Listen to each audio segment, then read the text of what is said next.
Okay, we're live. What up? Hello.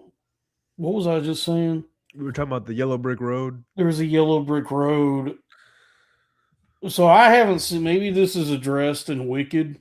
I haven't seen it, and I feel like I read the book, The Wizard of Oz. I don't feel like it. I did do it years ago. I read The Wizard of Oz, but it was in school. It was like I don't remember it that well. I remember it was much scarier than the movie. Like the book was a there was a lot of like stuff in the book that the implications of which is pretty horrifying, more so than the movie.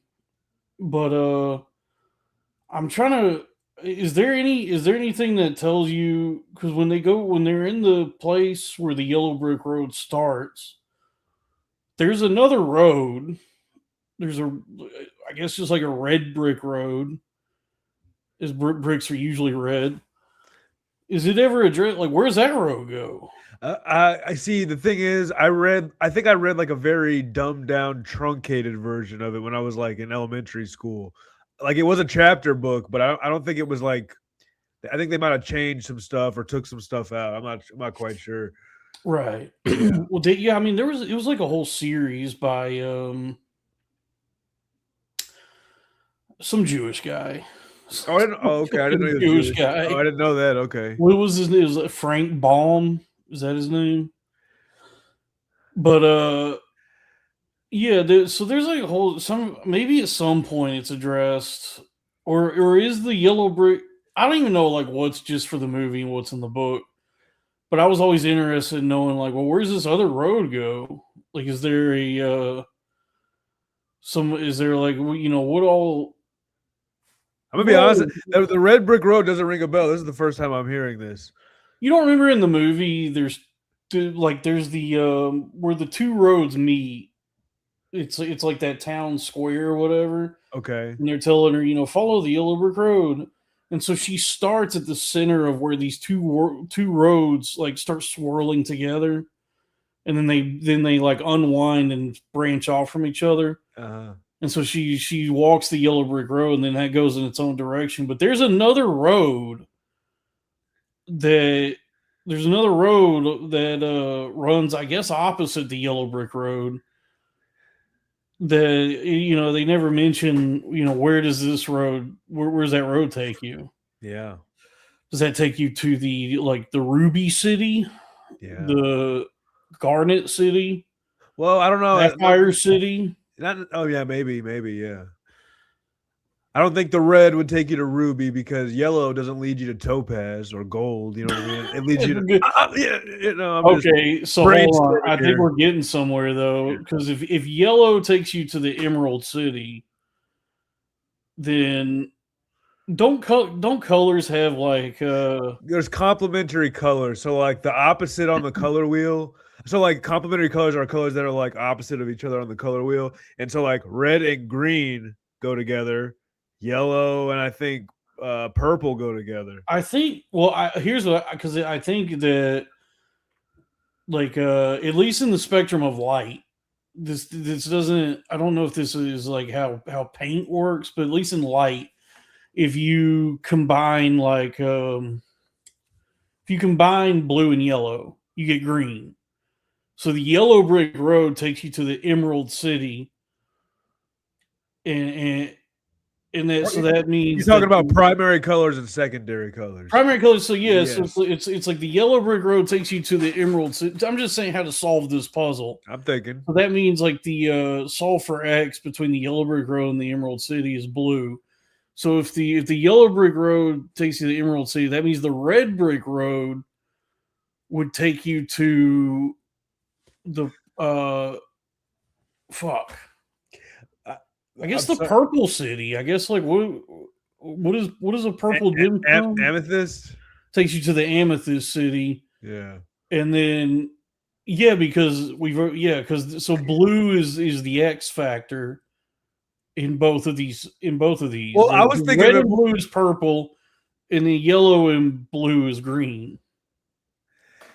yes. That's one. Yes, I was just thinking like yellow. Fine. yellow is the complementary color to purple, so the yellow leads to the green city. So the red is the complementary color to green. But I don't know. I just And but you got to the same answer, just a different right. way. Yeah. It would be a purple city, Sure. I've got. and I that's guess and that's Atlanta we're geniuses, or dude. Houston because of the promethazine cough syrup.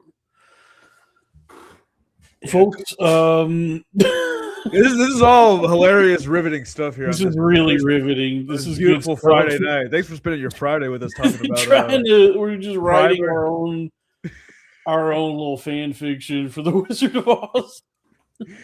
Yeah, that is very fan fiction coded. To just have like the Amethyst City, like there's a city for each gemstone. Yeah, was that wasn't a thing in the books, was it? I don't think so. I think there was just an Emerald City. So in the book, it's way weirder in the book because when they get to the Emerald City, what they find out is that it's not an Emerald City. It's a city where everybody that lives there is forced to wear emerald glasses so that it appears as though it's an Emerald City, but the city itself is like just regular, is just drab beige block colors. So like in the movie they actually made it green. In but the movie, it's an actual Emerald City of all the sparkling gems and shit.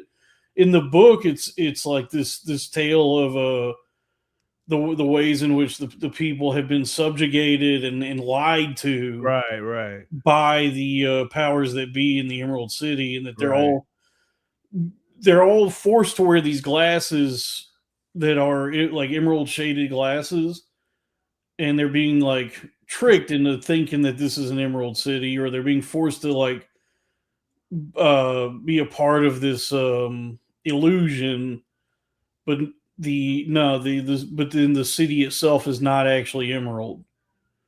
Yep, I guess it's like a metaphor for the way the government lies to us. Yeah, and the wizard himself, you know what I mean? Yeah, the wizard himself is not like he's just a guy, another Jewish guy, same as the author of the book. Yeah, he's pulling the levers, and yeah. So I guess it's like really the book is just about the way the Jews lie to us about everything.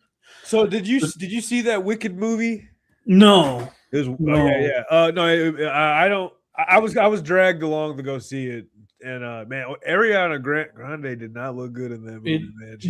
It's not for me. Yeah, I wouldn't have seen it. I got because I'm not like entirely against musicals, but a music. It's like it's like a prequel to the Wizard of Oz musical. That it's a prequel based on a book that's based on the movie.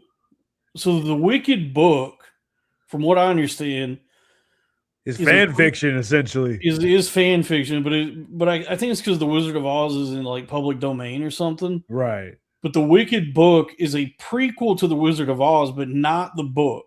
It's the book Wicked is a prequel to the movie version of the Wizard of Oz, as the characters are in that movie, not the characters from the actual book, The Wizard of Oz.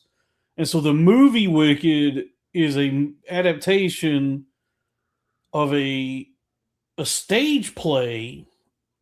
So the movie Wicked is based on a stage play that's based on a book that's based on a movie. Right, because the book didn't have songs. Obviously, the songs came from the stage production. No, yeah, the book. So, and then they put those songs that came from the stage production into the movie. Okay, the book might have songs in it in the way that books do, where it's just like some stanzas of like whatever the lyrics are, and then in your mind you just kind of have to figure out. I hate that so much. I can't say I never know, like, every time in my mind it's just like zippity doo dah, zippity dah.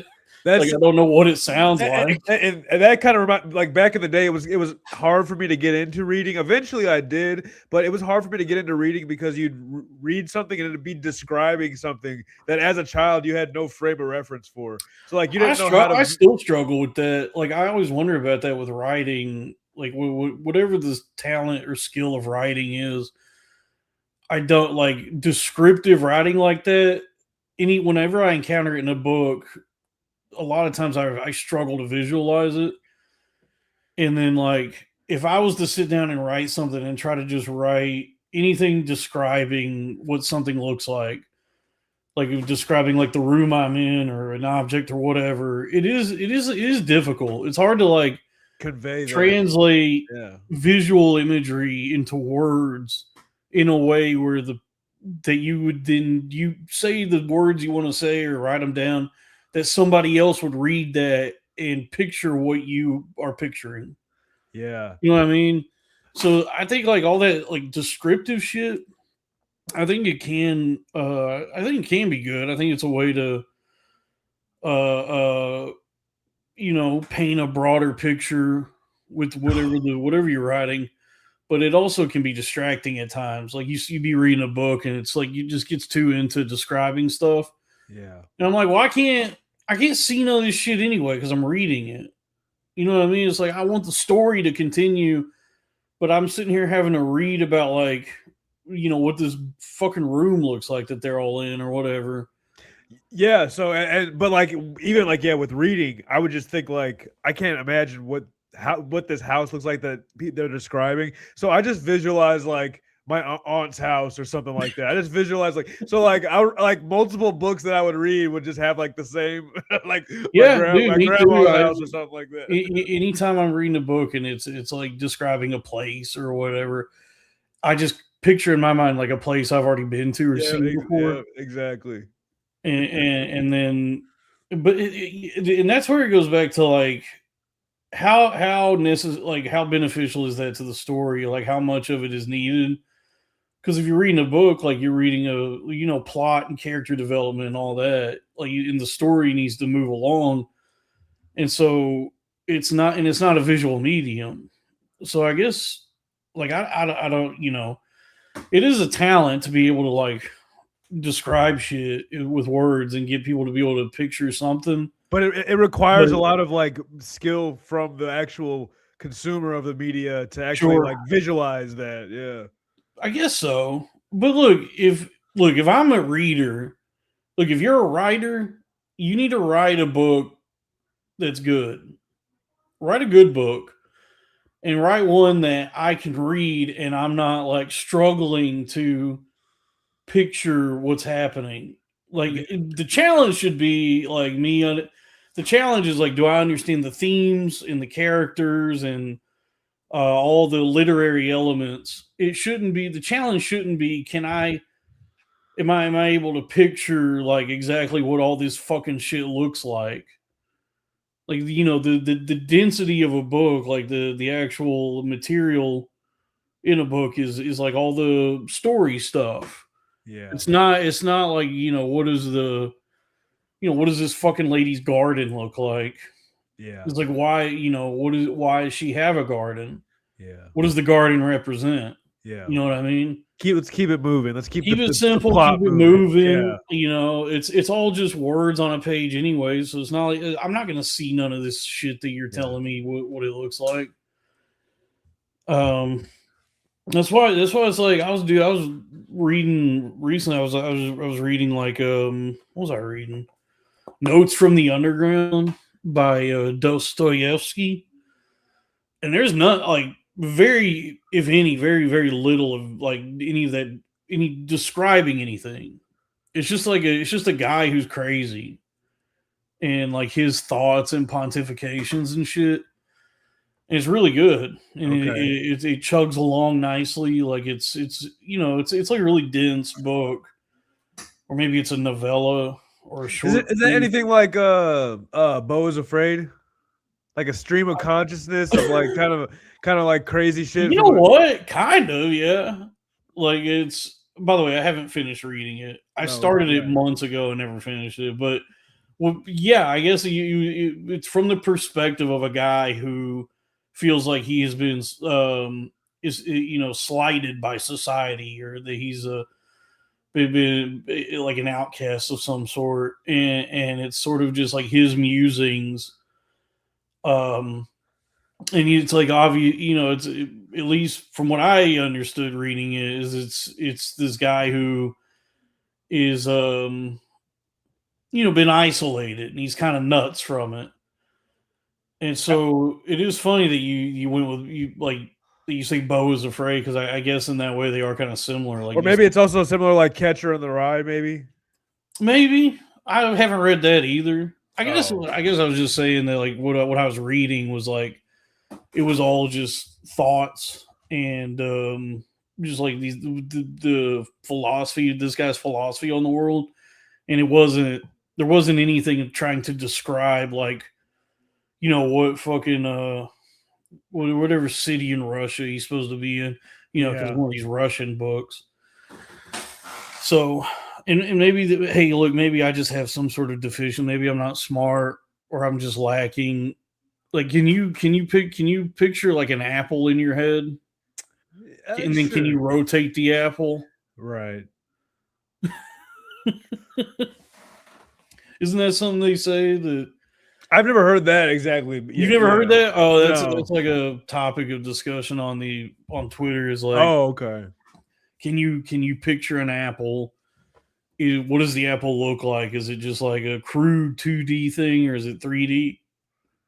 And then can you rotate the apple in your head? Like, can you picture an apple and then move it along the X, Y, and Z axes? And I guess I don't know what it's supposed to convey, or like what you deduce from if you're able to do this, or how you would even prove to anybody that you're able to do this. You know, like Yeah. I guess it's Well, an honor. It would have to be an honor system thing. Like, there's no way for me to prove to anybody that I'm picturing the apple and rotating it in my mind, but I could just say that I'm capable of doing that. So I don't know like what data is supposed to be, what the data is supposed to represent, or what it means if you're able to do that or not. yeah. That perception is subjective, man. That is true, man. It's Yeah. like and that goes back to the Emerald City, dude. It's like, is it how do I know that the green I see is the same as the green you see? And then we're just wearing green glasses. Yeah.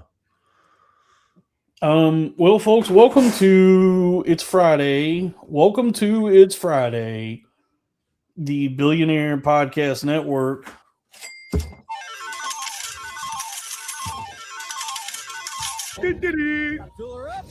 It is Bamboofed, everybody, the show with me and Pandatron. It is I, the first billionaire podcaster, the Golden Chocobo.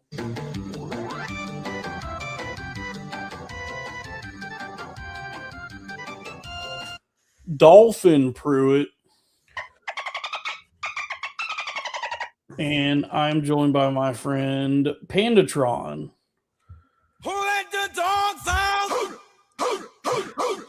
No, I'm not really a dog guy, but hey, what the fuck is up, y'all? Back up in it with a sack of spinach. It's your boy PJ, also known as the Half White Dynamite. Some might refer to him as the half a gringo poppy. Some might refer to him as the one man Taliban. It's your boy PJ. But tonight, for the purposes of this live stream, you can refer to me as the Full Throttle Mulatto. We're here kicking it on a Friday, and folks, we're just getting started. It's gonna be a Tom DeLonge night, all right? We're talking aliens. We're gonna talk about UFOs and shit. We got some super chat. Mariska Hargitay, brethren. Thank you, Kent Woods. $2 from Drew Huntley. Friend of the show, Panda. Shout out Sumo Dog. Shout out Sumo. I hope he's having a great Friday weekend. Yes. Shout out Sumo Dog. C-Doms gifted 5 corn-fed memberships. Thank you, everybody. Folks, keep them coming. I did not get paid as much as I was hoping I'd get from Twitter. So please, we're going to need all my prayer warriors to come through. Panda, WTF you say about dogs? $2 for only. He said he's not a dog guy. Well, I'm not such a dog guy that I didn't think who let the dogs out. Maybe that was It was just something I had. I put it on the soundboard for something the other night. Oh yeah, I remember you playing that the other night. I think, I just still have it there. So because I'll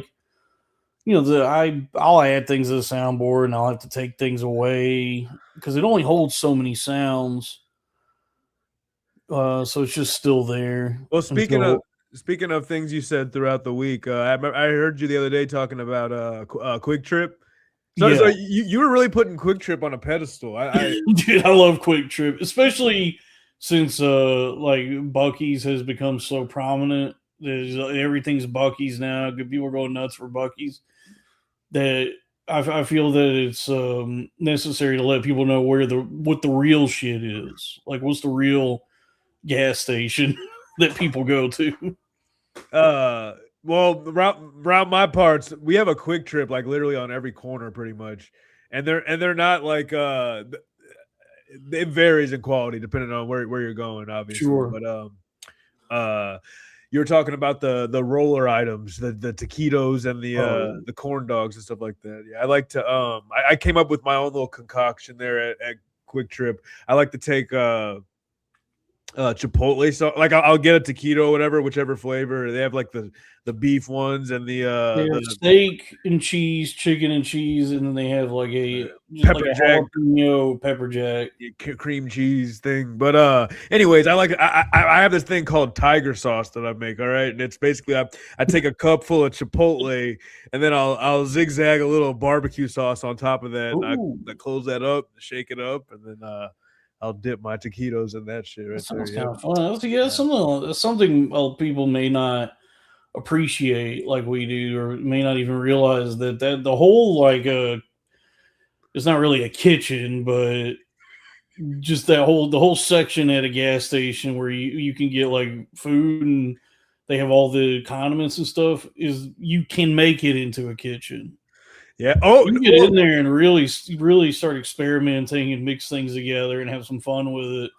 Well, they actually got like kitchen. They actually got like restaurants in there. You can order on the app and they'll cook like flatbreads and pizzas. Yeah, they do have their own kitchen. Yeah, but that's behind all the glass and it's behind its own counter. Yeah, I just mean like the part that you have access to. There's enough sauces and items there that you can really get in there and get creative. They got a whole garnish bar. Yeah. and create your own little culinary delights. Yeah. Like like one of the ones that I think like a lot of people might know about is like you could take you're not just limited to the items there, because like one of the things you could do is you could go grab a bag of Doritos and then use that to make nachos if you wanted to. And then they would probably charge you for both. Yeah. They would probably charge you for a bag of Doritos and nachos, but it's, you could do it if you want. Yeah. Quick Trip is cool. And it's much more reliable or available than Buc-ee's. Like, it's more accessible. Yeah. Like, Buc-ee's is spread, because Buc-ee's are so fucking big that they can't have one everywhere. No, yeah. So you'll if you find a Buc-ee's, that's probably the only Buc-ee's within like 100 miles of the next one. Well, okay, so very close, like down the street from my job, there's a Buc-ee's ripoff. I mean, I say ripoff, but it is like a very big. It's called Wally's. It is very big, and it has like all the things that Buc-ee's has. It has like a station for popcorn. It has a station where they make their beef jerky. There's a bunch of like Buc-ee's derivatives that are also pretty good.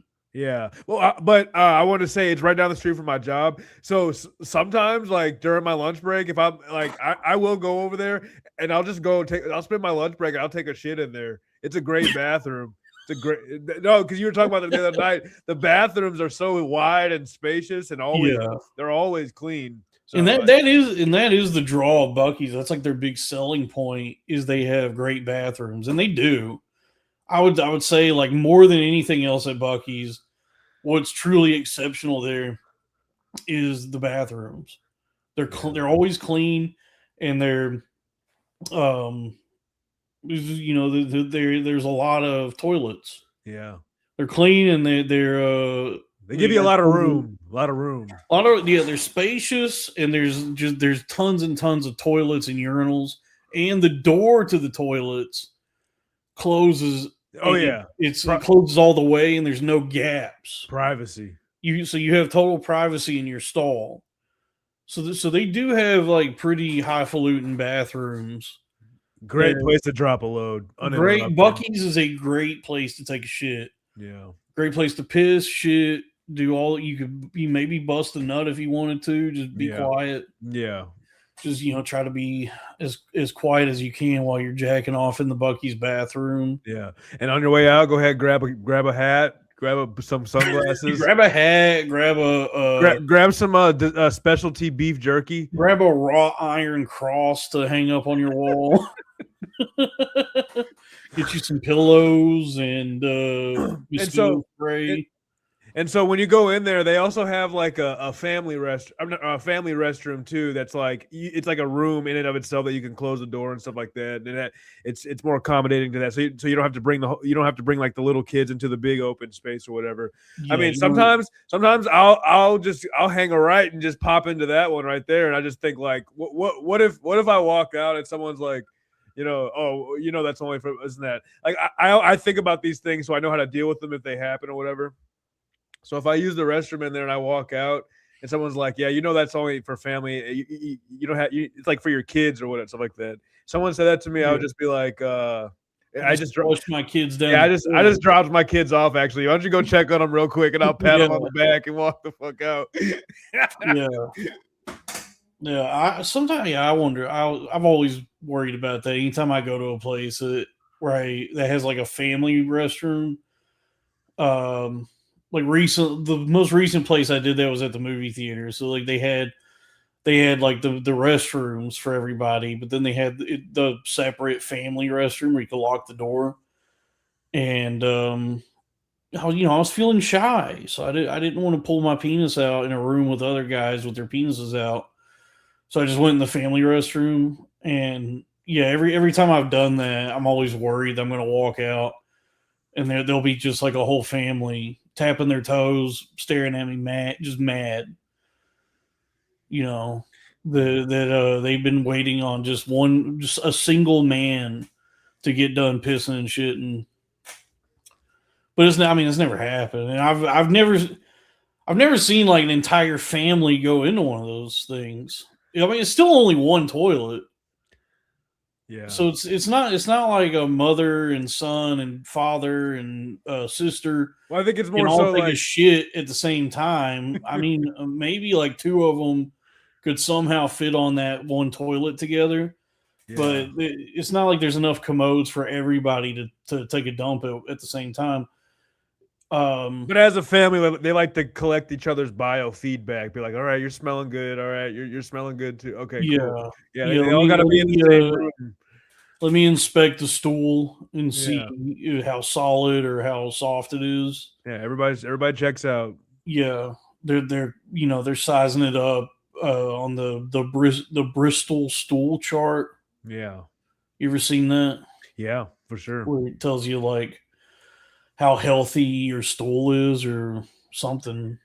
It's like from like wet, like diarrhea, just like watery diarrhea, to solid hard logs. Yeah. There's a whole spectrum of doo-doo. Yeah. And I guess like the optimal shit to take is like a firm turd. Yeah. Like a firm log that's not too hard but not too soft, and I guess doesn't have too many cracks in it. Yeah. Maybe, I don't know. I can't remember like what the healthiest turds are. But I am getting a better idea nowadays of which foods affect me in what ways. Okay. I used to just throw caution to the wind and just eat whatever, and then come whatever turds may Yeah. my way from that.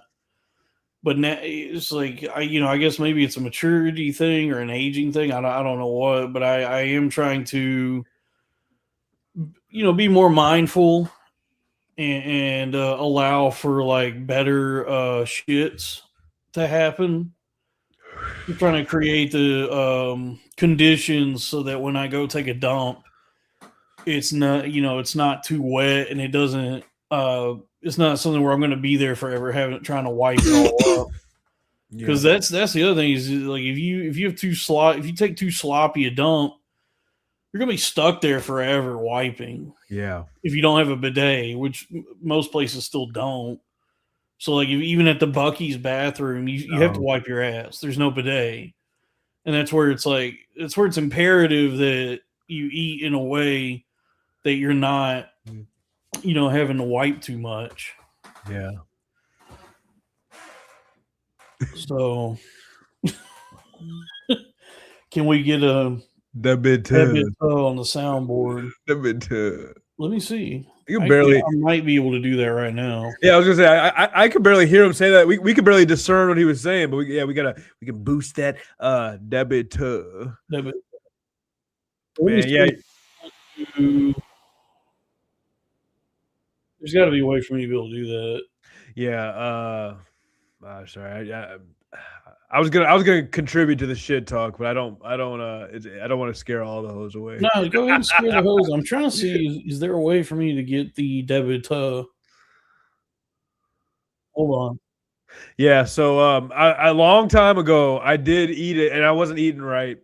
I ate I think this is the straw that broke the camel's back. I ate a double quarter pounder with cheese, and I don't know what had happened. Like not too long after, it just went right through me. It was all yellow liquid. I peed out of my ass. It was bad, and I think that was a turning point for me. I was like, all right, got it. You can't put your system in overload by shoving poison down it. You know what I mean? And it's like you gotta getting older. Hold on. What would you do? I think I might have figured it out. So here we go. Check this out. Folks, if you're just joining us, I'm trying to figure out how to work my soundboard. But let me see. Where is it? Because I got an empty slot. Here we go.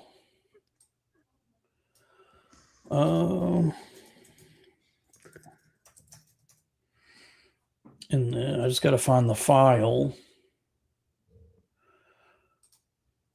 So go to downloads. And here it is. So let's see. Okay, let's see if that worked. That bit tough.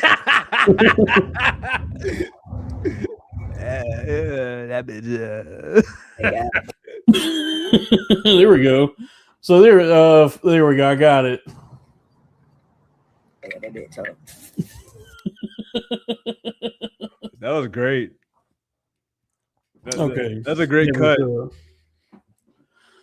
Yeah, I mean, well, I've already talked about the earlier this week the Kool-Aid soaked pineapple spears.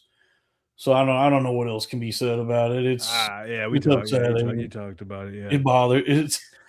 It's just because look, I'm fat. I'm not healthy, but I see stuff like that, and it's before you even get into the racial components of it. It's just like, oh man. Well, I knew about the pickles have been a thing. For Kool-Aid pickles have been a thing for a long time. But this new pineapple shit is a trend. I never heard of it, and I don't know, man. Yeah, like that's too much sugar, man. That's crazy. Do they add sugar and I'm sorry, we're retreading what you already talked about. Yeah, I mean, it's on everybody's minds. It's mystifying the world right now. Some of the videos I saw was like, dude, it's like I know. Look, you're much more qualified to do for what I'm about to say than I am, but I still feel this way. But when like watching these videos, I feel like Huey on the Boondocks. I'm just like, oh, dude, come on. I haven't been seeing black people do. I've been seeing videos of white people doing it. I've seen, yeah, I guess I haven't really even seen any black people doing it, honestly. It crosses race, I guess. I've seen both. I've seen like juggalos and honkies and crackers and all manner of white people doing it. Okay, but see, hold up, bro, because that was your thing with the hot dogs in the Faygo. Come on now. Oh yeah, I did boil some hot dogs. That's a what? I guess maybe I don't have room to talk. But dude, I've also seen some videos of black people doing it. That it's not for me. It's not even a race thing. It's upsetting no matter who's doing it. All the videos are bothering me. What? It looks too damn sweet. It looks way too sweet. I try and look. Don't get me wrong. I tried to do it. I tried making them. I had a thing. Because I looked in my fridge. I had a jar of. It was something called. It was like a brand called True Fruit pineapple chunks in light syrup, and I didn't add any extra sugar to it. I had a packet of Tropical Punch Kool-Aid that I poured in there, and I shook it up, and I let it sit for a few hours. And I came back and I ate some of the pineapple chunks, and I said, "This is not good." I like both of these things separately. I like Kool-Aid and I like pineapples. This didn't mix well. I don't like the flavor of the pineapple soaked in Kool-Aid, and so it did to me. It didn't even taste good. But some of the videos I've seen is that they're adding even more sugar to it. So they're getting the pineapples that are already soaked in syrup, and then adding more sugar to that. One of the videos I saw, it was a black guy. He was wearing the black nitrile gloves, and the barber gloves. Yeah, he's wearing the barber gloves, and he made this concoction of like, I think just the Kool-Aid at first. So it was like water and sugar and Kool-Aid. And then he shook that up, and then he added Hennessy to it. And then put the pineapple spears in there, and then added more sugar on top of that. And that was, look. Do you think they actually is that like in their minds to make it taste better, or like to shock for content? It might just be rage bait. It might just be like he knows that that's like really outrageous. To just the amount of sugar he's using, so it might just be to get clicks. I don't know what's going on with this. Everybody's alluding to the fact that this must be the CIA must have put this out because everybody feels that way. Everybody's doing well. I mean, I guess like, but this isn't like the only thing that's happened like that where people say that. Which I'm not saying there could be some truth to it or whatever. But yeah, like things that just pop up overnight out of nowhere and they've just exploded and everybody's talking about them, and then nobody's talking about it a week and a half later or something like that. You know? Right. I mean, it is weird. It is weird that the first video, there's a video that comes out of that kid going, "That bit tough." Yeah, that bit tough. That video comes out, and then almost right away, there's this explosion of all these videos of all these different people eating these Kool-Aid soaked pineapples, and I was like, is this some kind of conspiracy? Like, what is going on? I didn't even know this was like I've seen the pickles before, and I tried the Cool Lickle years ago, and I thought it was fucking disgusting. I never tried one. I never tried one. Yeah, it was like a fucking bright red pickle that somebody gave. To me, that reminds me of like that gives me the same spirit of like people trying micro brew IPAs that taste like completely dog shit, but they're tasting it with their mustache and they're like, okay, yeah. It's like I feel like that's like it's like taking it to an extreme level to where like Oh yeah, I love pickles. Yeah. Oh yeah. Well, we kicked it up a notch and we dyed it full of red 40 and cherry I flavor. like pickles. I'll sit there and eat a pickles. bunch. Yeah. I'll eat a bunch of pickles that have been soaked in brine and garlic and all the stuff that pickles taste good with. A pickle that's been soaked in Kool-Aid, those seem like two. It doesn't seem like they complement each other in the way that sweet and savory can. You know, like I'll eat a fucking like a dark chocolate sea salt something or a cookie with salt crystals on it. Those are two flavors that enhance each other. But a Kool-Aid soaked pickle is gross. Yeah. Those are two flavors that just combat one another, and then when you go to eat it, it's like, yeah, this is disgusting. The pineapple makes a little more sense, but even then, pineapple's already pretty sweet on its own. That's what I'm saying. Yeah, I don't love raw pineapple. Is some grilled pineapple though? That shit's fire. Grilled pineapple's good. That is really good. And I'll eat a raw pineapple. I'll eat a pineapple, the fucking can of Dole pineapple. It's not the one that's not even that good. I'll eat that. But mixing that with Kool-Aid is nasty, and it feels like there's something afoot. I don't know. I just know, like, the videos I've seen, especially that one of that fat fucking mom holding the pickle spear while her son just like bends down and eats it out of her hand. Her fucking fat son. It really bothered me. I was just like, what upsets y'all me, should not be even attempting no shit like this. What upsets me about it more than anything, and this is just pure speculation and conjecture on my part, but I have a feeling, because I've seen this in my own extended family. I have a feeling that they think because it's a pineapple, because it's like technically it's a fruit, that this is a healthy alternative to like just candy or something. Like I wonder if they believe that what candy are they trying to wean themselves off of? That's that fucking sweet. You got people who are like trying to. They found this treat that's fucking pineapples and Kool-Aid, and they just think like, oh, this is something I can eat all the time and I don't have to worry about it because it's actually healthy, because it's a pineapple, it's a fruit, so it's healthy. I wonder. I worry that that's what they're thinking, that that's where their heads are at with this, because I've seen that in my own family and people I know, that because something has the components of like something they've heard is healthy.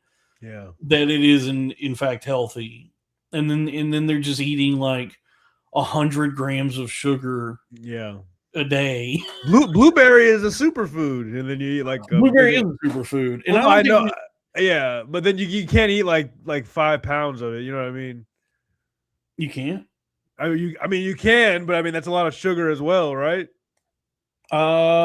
Isn't there? Didn't Ray Pete say there's like a distinction between like refined sugar and like all the sugar that's in fruit? Like if you're eating fruit, that's okay. Wow, okay. I could be wrong. Maybe.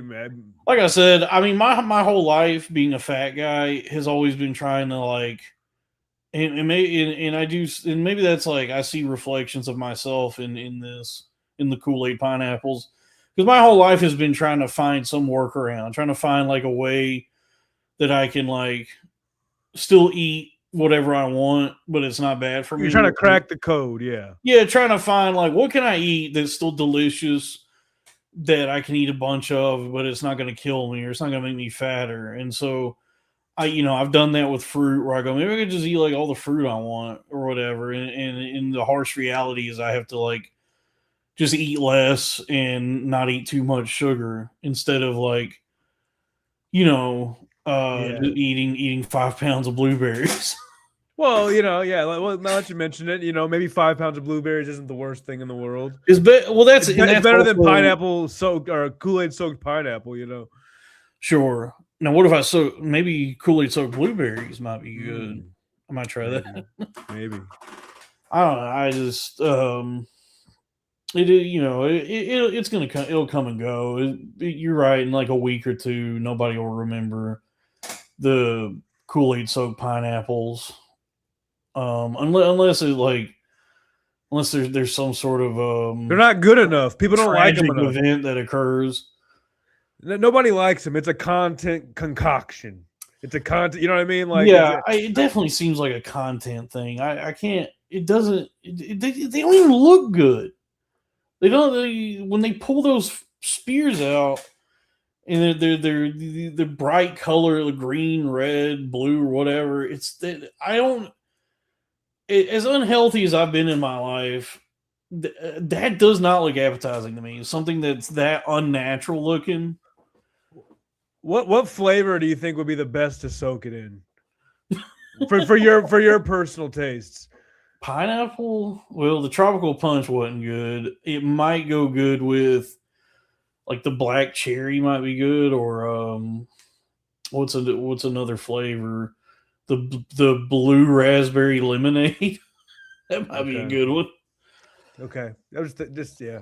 I can't imagine stomaching any of them. No, and like I said, I'd rather just eat pineapple or drink Kool-Aid, or maybe I'll do both.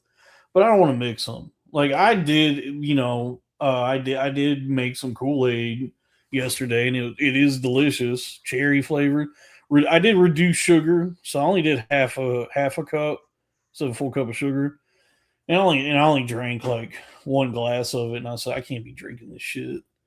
So I don't even know if I'm going to finish the 2 quarts that I made, but I did. Those videos did give me a hankering for because I mean, I do really enjoy all the things that are bad for you. So Kool-Aid is awesome. It's really good. I drank it a lot more as a kid. I haven't drank it as much at all in recent years, but we would get Flavor Aid a lot. You know Flavor Aid? Yeah. That's the stuff that was used at Jonestown. Like that's one of the that's one of the details there that when people talk about Jonestown and even the expression drinking the Kool-Aid, the actual brand that they used was Flavor Aid. I remember kind of liking Flavor Aid for the fact it was cheaper, but it had like almost a saltier taste to it. I like that. Yeah. Oh yeah, that's nice. Yeah. Electrolytes. Yes. $5 from Drew Huntley. Do pandas people thinks Kool-Aid is medicine because it say aid at the end? You gotta that's ask, rude, man. Yeah, that's so rude. You gotta ask them, dude. You gotta ask them. That's fucking rude, man. I saw something that was a good point that Show Me the 1099s makes, and I think I agree with this, that tres leches cake is the best soaked food. I would say tres leches cake is the best food that's soaked in something. But it's soaked in like caramel or something like that, or like milk or something like that. Tres leches, and then a close second would be tiramisu. I like that. Tiramisu is good. Yeah. But I gotta cut it out with all that shit, man. Yeah. I same here, yeah. I went nuts for my birthday month. I was just eating a bunch of I'm working out and everything, but at the same time I'm eating cake and all these bad things. And so I'm losing weight, but slowly, and then kind of eventually just kind of stalled out on the weight loss. And so now I gotta be way more mindful about it. Now that my birthday month is over, I gotta knock it off with the all the sweet treats. So I was good today. I didn't have any sweets today because I fell into the habit. It's like, man, it sucks being fat and kind of stupid. Because I'm always trying to make these deals with myself or trying to just like for example, one of the things I've been doing lately is I really like breakfast cereal, and so for several days I just was eating Raisin Bran Crunch every morning, like a bowl, maybe 2 bowls of it, and telling myself like I can have this one because it's Raisin Bran. This is like this is like a healthy option. That's a waxy ass cereal. That should be wet. I don't hate the cereal, but it should be waxy. It do be waxy. That's a good point, but it's really delicious, especially the crunch, the Raisin Bran crunch with the granola bites. And so I was just like, for like days and days, I'm just eating like all this Raisin Bran crunch. I'm like, and looking forward to it too. Like every morning I wake up, I go, "Ooh, I'll have me that bowl of Raisin Bran." And then there was also another one I found, a new one. This is a hot tip, everybody. This is good stuff. They got a new one that's Raisin Bran with cranberries. Ooh. So it's got the raisins, it's got the bran, it's also got cranberries. But I was, just eating this shit, just all the time, just telling myself, well, I can, out of all the cereals, this is like a good option because it's Raisin Bran, so it's like one of the healthy ones. But then I look at the box and I There's go, a lot of sugar in it. there's so much fucking sugar in this. I can't eat this shit. It's because that waxiness is because they coat it with like some type of sugar, some type of milk resistant sugar that doesn't make it sog up too fast. It tastes delicious, but it does maintain a really good structure in the milk. It doesn't. Yeah. It doesn't get soggy, and when you get done eating like the bulk of your Raisin Bran, and then there's like all the flakes floating in the milk. Yeah, that's a real nice finisher. Is to like then drink that milk. And all the rest of it just goes sliding down your throat. Sure. All the flakes and left little raisins that are still in there and everything that comes with it. And then you get that last like bite that way. That's good stuff. But I like those grape nut O's. You know those? Remember those? The grape nut O's. Oh yeah, the honey O's where it's like a Cheerio, but it's got a thing in the middle. Those made some good milk. Those are cereal do be making good milk. The milk you get from cereal is good. There's even like have you seen those trendy places where they'll make like a cereal milk ice cream? Like soft serve kind of. Yeah. Oh wow, no. There's a chain of ice cream shops in New York called Milk Bar. Oh, and that's one of their things they got there is a cereal milk ice cream. And it's pretty good. Okay. So cereal milk is it's pretty good stuff. I probably shouldn't. I probably can't even have dairy no more. Dude, this fucking sucks. It sucks that just like everything that's awesome is killing you. I've been struggling to figure out what am I supposed to eat every day. Like, you know what I mean? Like that's not like stupid. You know what I mean? As far as like, it's good for me and I don't hate it type of thing.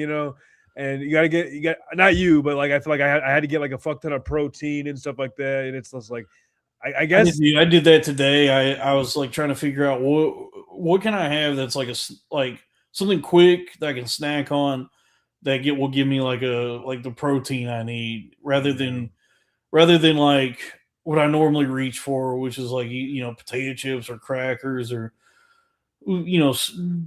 snack in the realm of snacks. Gardettos is one of my favorites, but it's like, well, that's all carbs. And so today at the Dollar General, they had on sale like the big jar of Planters peanuts, dry roasted salted peanuts. And I said, well, that might be, I guess that's a good option. The sodium. So, dude, the sodium that's the electrolytes. Oh, okay, there you go. I don't know. Well, no, and then I was also gonna say like celery sticks or apple slices with peanut butter. Or that's a good ranch, apples and ranch. Yeah, that's great. That sounds great. Apple slices and peanut butter is a great combo. Yeah. I was doing apple slices and caramel for a while.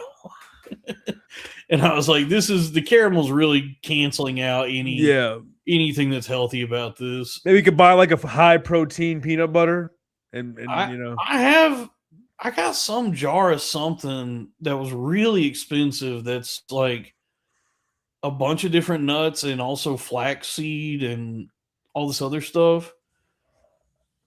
I don't know, some expensive like high protein health thing. But then peanut butter I usually buy is like just the big jar of I like to get the Peter Pan brand because it's got a little picture of Peter Pan on it. Yeah. And that's fun. Or it's actually not. It's just like a silhouette of Peter Pan flying around. I like to get the big jar of that, the crunchy. And if I can't find that, I'll just get Jif. But miss me with that natural bullshit. I ain't trying to stir my peanut butter. I ain't trying to. You trying to put me to work on this? I'm not trying to do any work to get to my peanut butter. You don't like that oil that sits on top? I don't like the oil at top. I don't. You And know dude, it's actually difficult. It is really hard to stir up that natural peanut butter shit. It's got all that oil on top, and I gotta take a butter knife and start just like stabbing it, and like I'm churning butter. I'm like, what year is this? What am I Amish over here? Dude, you're getting closer to the earth whenever I you can feel my biceps starting to start to hurt. It's natural, You get a man. workout going. That's the type of shit that RFK Jr. wants us to eat. Is It's the the natural oil with the oil on top. I Man. don't like it. I don't like the oil, and I don't even know. I'm never even sure if I've stirred it up enough, and then I get It don't be as sweet though. That'd be a problem. it don't you know be what I mean? sweet. Yeah. So I just prefer to get the big jar of Peter Pan Crunchy or Skippy Crunchy, Jif Crunchy. I mean, they all kind of taste the same. I don't know if there's any like real discernible difference. It's just brands. Yeah. They got some shit now, dude. I saw fucking on the top shelf in the nut butter section is where they got all the fancy nut butters. Yeah. And they got like a cashew butter jar that you could buy, and it's like $12 for like an 8-ounce jar. It's really expensive. Yeah. Pistachio butter. I love pistachio. I wonder how that tastes. I wonder how the cashew ones taste, man. Oh, maybe I'll just have a taste test one day. It might be good. I don't mind almond butter. Almond butter is pretty good. I don't know. Yeah, I don't know if I've had that either. Maybe, I might have tasted that before. You ever had almond butter? It's pretty good. I might have tasted that before. It's probably the second most common to peanut butter. Like I feel like almond butter is like you find that at most stores, and then the more rare nut butters would be like cashew and pistachio. Oh yeah, I bought a thing of pistachio milk several months ago, and it was gross. Oh really? Okay. It was not good. Damn. Yeah, and it was just like unsweetened pistachio milk, Mm-hmm. but it didn't even because I've drank almond milk plenty of times, and like almond milk is I like palatable. milk. It's not bad. The pistachio milk was disgusting. I didn't like it at all, and it was really expensive. It was like a quart of it was like $10. It's not cheap. But I'll buy the big jug of what was the brand? Diamond Breeze almond milk. And that's great. That's perfect for smoothies. So you're down with the almond milk? Okay, yeah. When it's in smoothies, that's more palatable too. I'll drink just a glass of almond milk. Chocolate almond milk is fire. The silk. Oh, that's soy. I'm tripping. That's soy milk. The chocolate soy milk is pretty good, but I like the vanilla almond milk. Oat milk is my shit. That shit's fire. Oat milk is awesome, but I feel like that's another. Oat milk is. I've learned my lesson over the years, and I know well enough now that because I've drank oat milk plenty of times, and it's too delicious. Where I go, this is probably actually bad for you. You know what I mean? In what way? I don't know. Oat milk is too tasty, too good to be true. It tastes too good, and that's where I go. Something's not right here. This is probably somehow not good for you because it's too delicious. I thought that was the whole thing. As a healthy alternative, it was a non-dairy alternative. It is a non-dairy alternative, but it's really good. And it tastes kind of sweet also. So I suspect that it's probably got like some kind of sugar content or something in it where it might be better than like dairy, like actual milk in some way, but it's not exactly healthy. Oh, okay. I don't know though. I don't know what I'm talking about. I could be wrong. It could oat milk might be the answer we're looking for everything. It could be the one thing that Probably not. is delicious and actually healthy. I don't know, but it is good. And you want to hear like a a hot tip with oat milk, a little trick, an oat milk hack.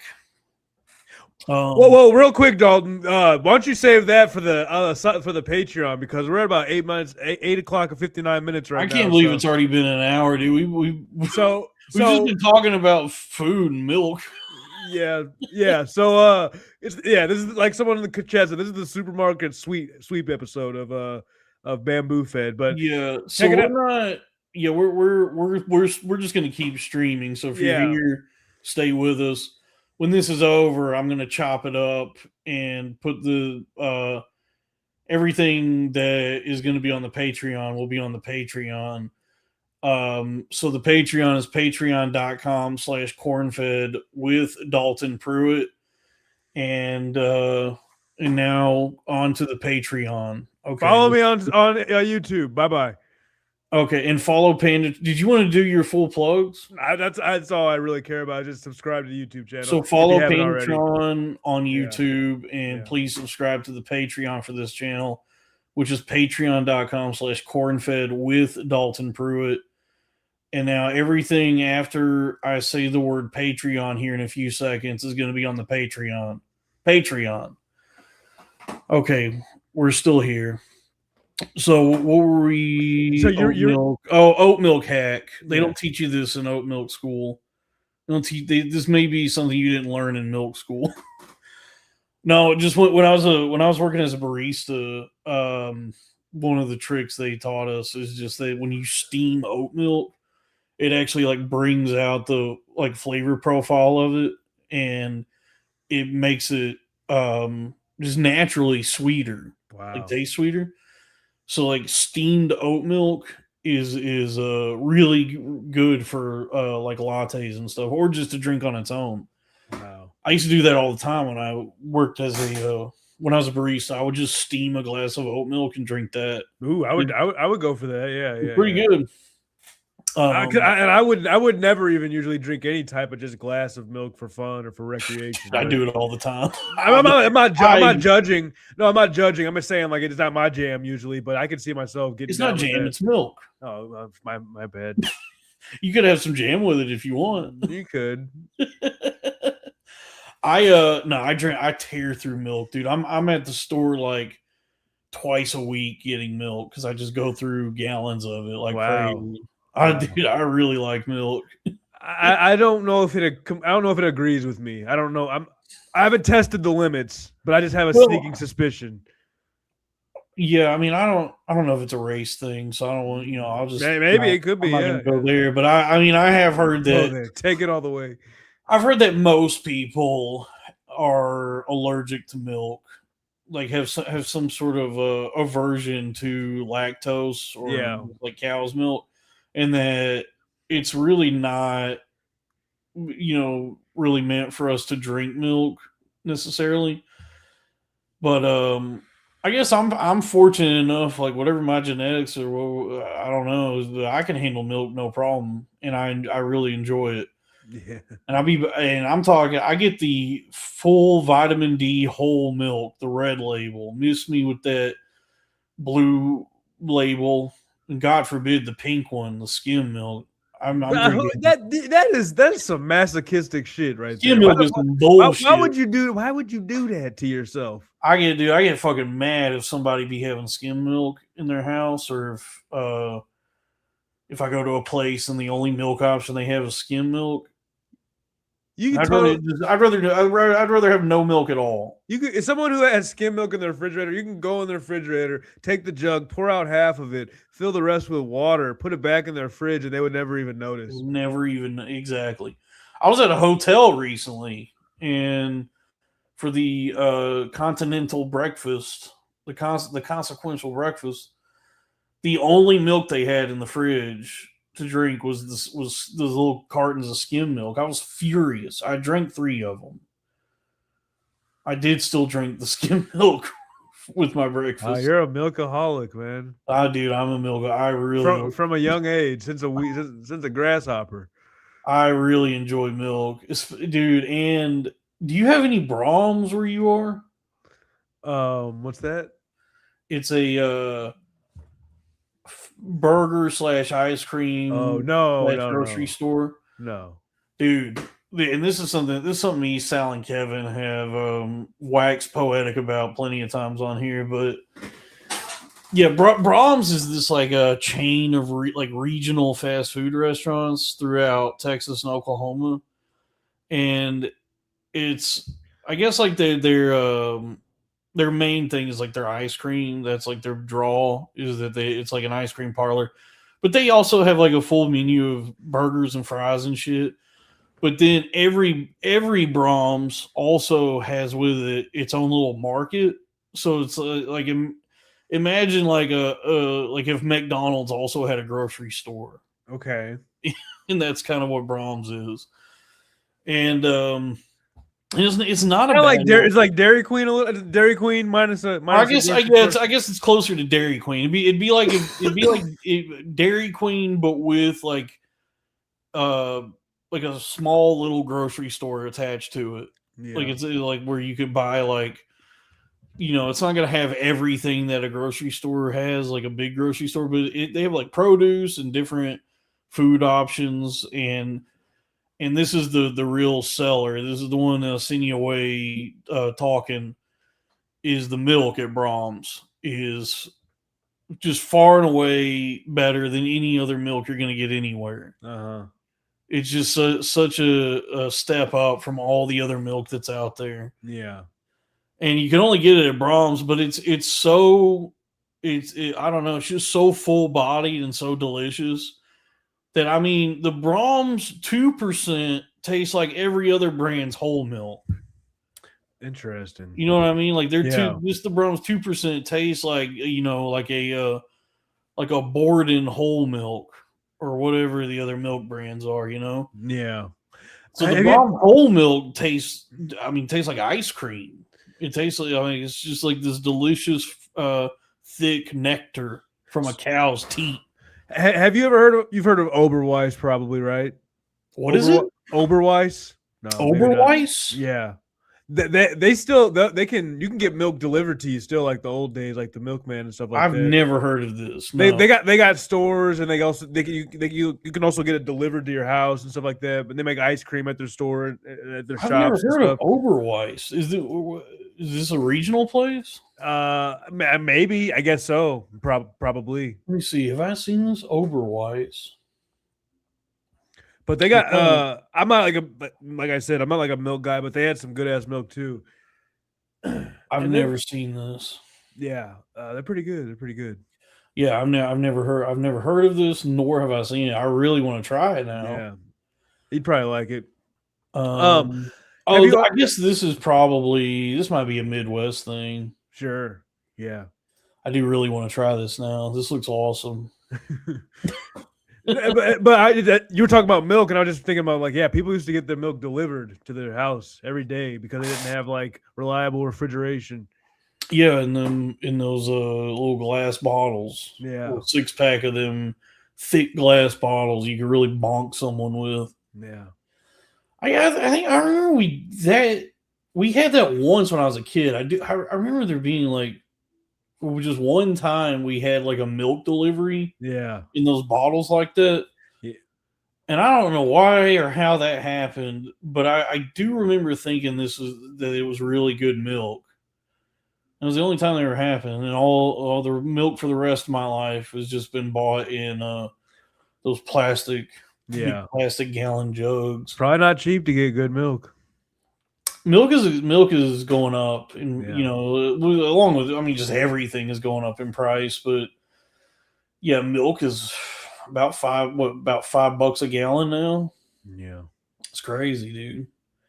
This country is becoming so difficult to survive in. Oh, Dalton, affordability. Price of gas, price of milk. Affordability is a hoax. Honestly, probably. I don't think I don't think everybody just lives on credit.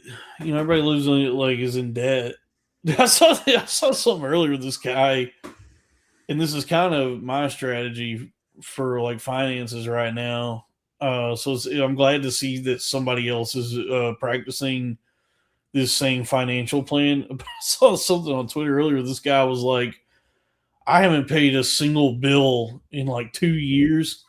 and he was like, I still have a 617 credit score. The last bank I owed money to, he said I owed $8,500, and they finally just dismissed it. And so this guy's just like not paying his bills at all. He's delinquent on every credit card and everything. And he's like, yeah, nothing bad has happened. I mean, my credit score is like 600, but everything's fine. And I'm like, that's kind of my plan for right now, until I can figure something out. Cause I just wrecked everything when I had my, my nervous breakdown, and coming out of it, even now, it's even though it's been like a few years since then, it still just is like, I'll either get to it when I get to it, or they'll just like give up. Like it'll just drop off. Like, I guess like what they do, if you have anything that's delinquent, except for a student loan, is they'll just they'll sell it to a like some credit place, some like debt collector. They'll sell it to one of them places, and then they'll try to collect from you, and then they'll try to strike a deal with you where they'll just like, well, can you pay like some of it? It'd be like, can you pay just like 40% of this or whatever? And then you go, no. And then I think after enough years pass, they just go, all right, well, I guess forget it. And then it's just off your credit report. Yeah. I don't have much debt at all. I can't think I don't have much at all actually. So my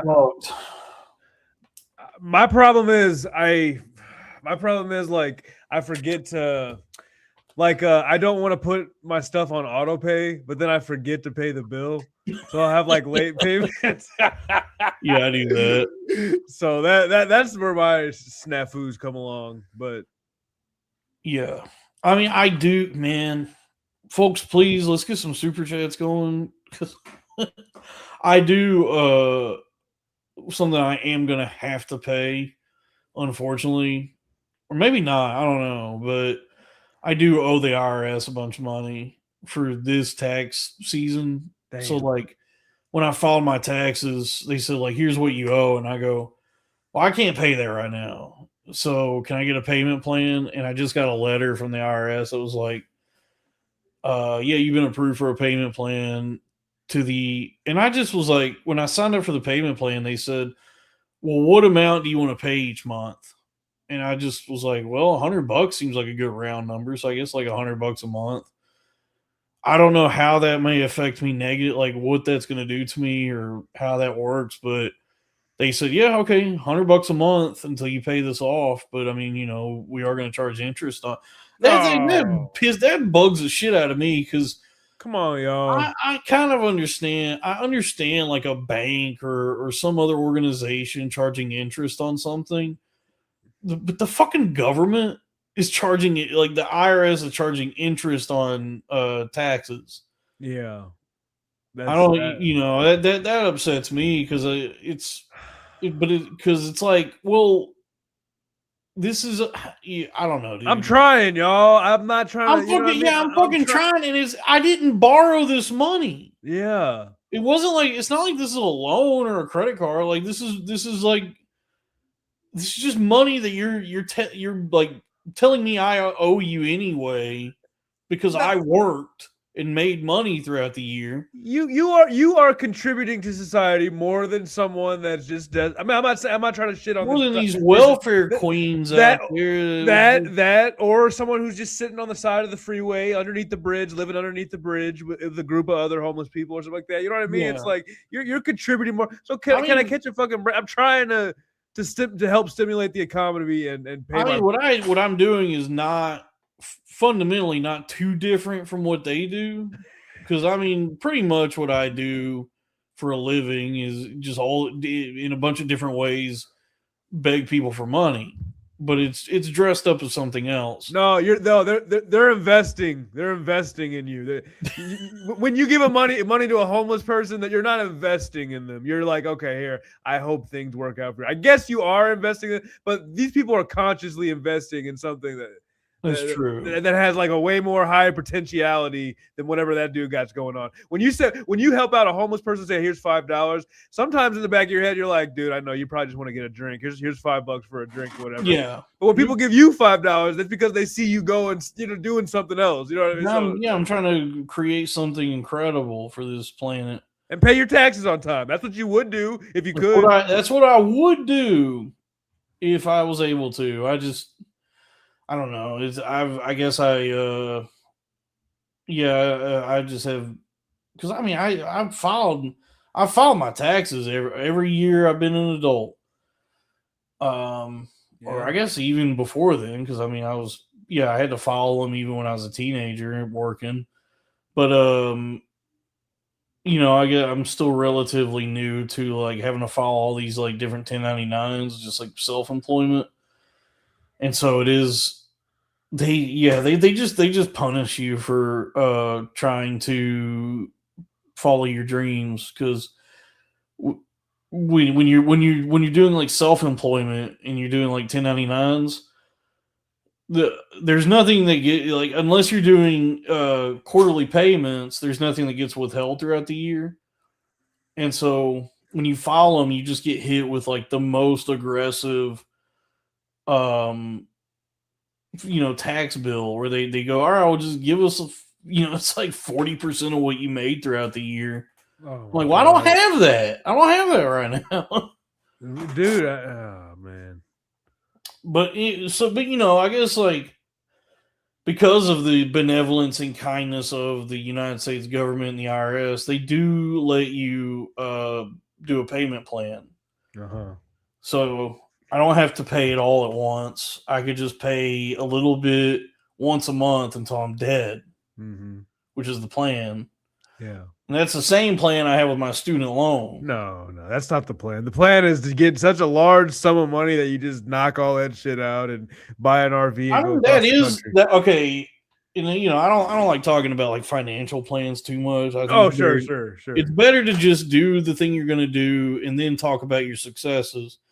But I mean, that is the plan I have with, just like that's anybody's plan. That's anybody's. A lot of the financial stuff I have going on is like just make the bare minimum, like smallest amount I can pay payments every month, while behind the scenes I figure out some way to stack cash and then tackle everything once I have the fund, like the money in the bank to do so. So like making the minimum payments will allow me to put some money aside, and then I'll just like at some point just have a shitload of money and then just pay off like whatever the remaining balance is on everything. Yeah.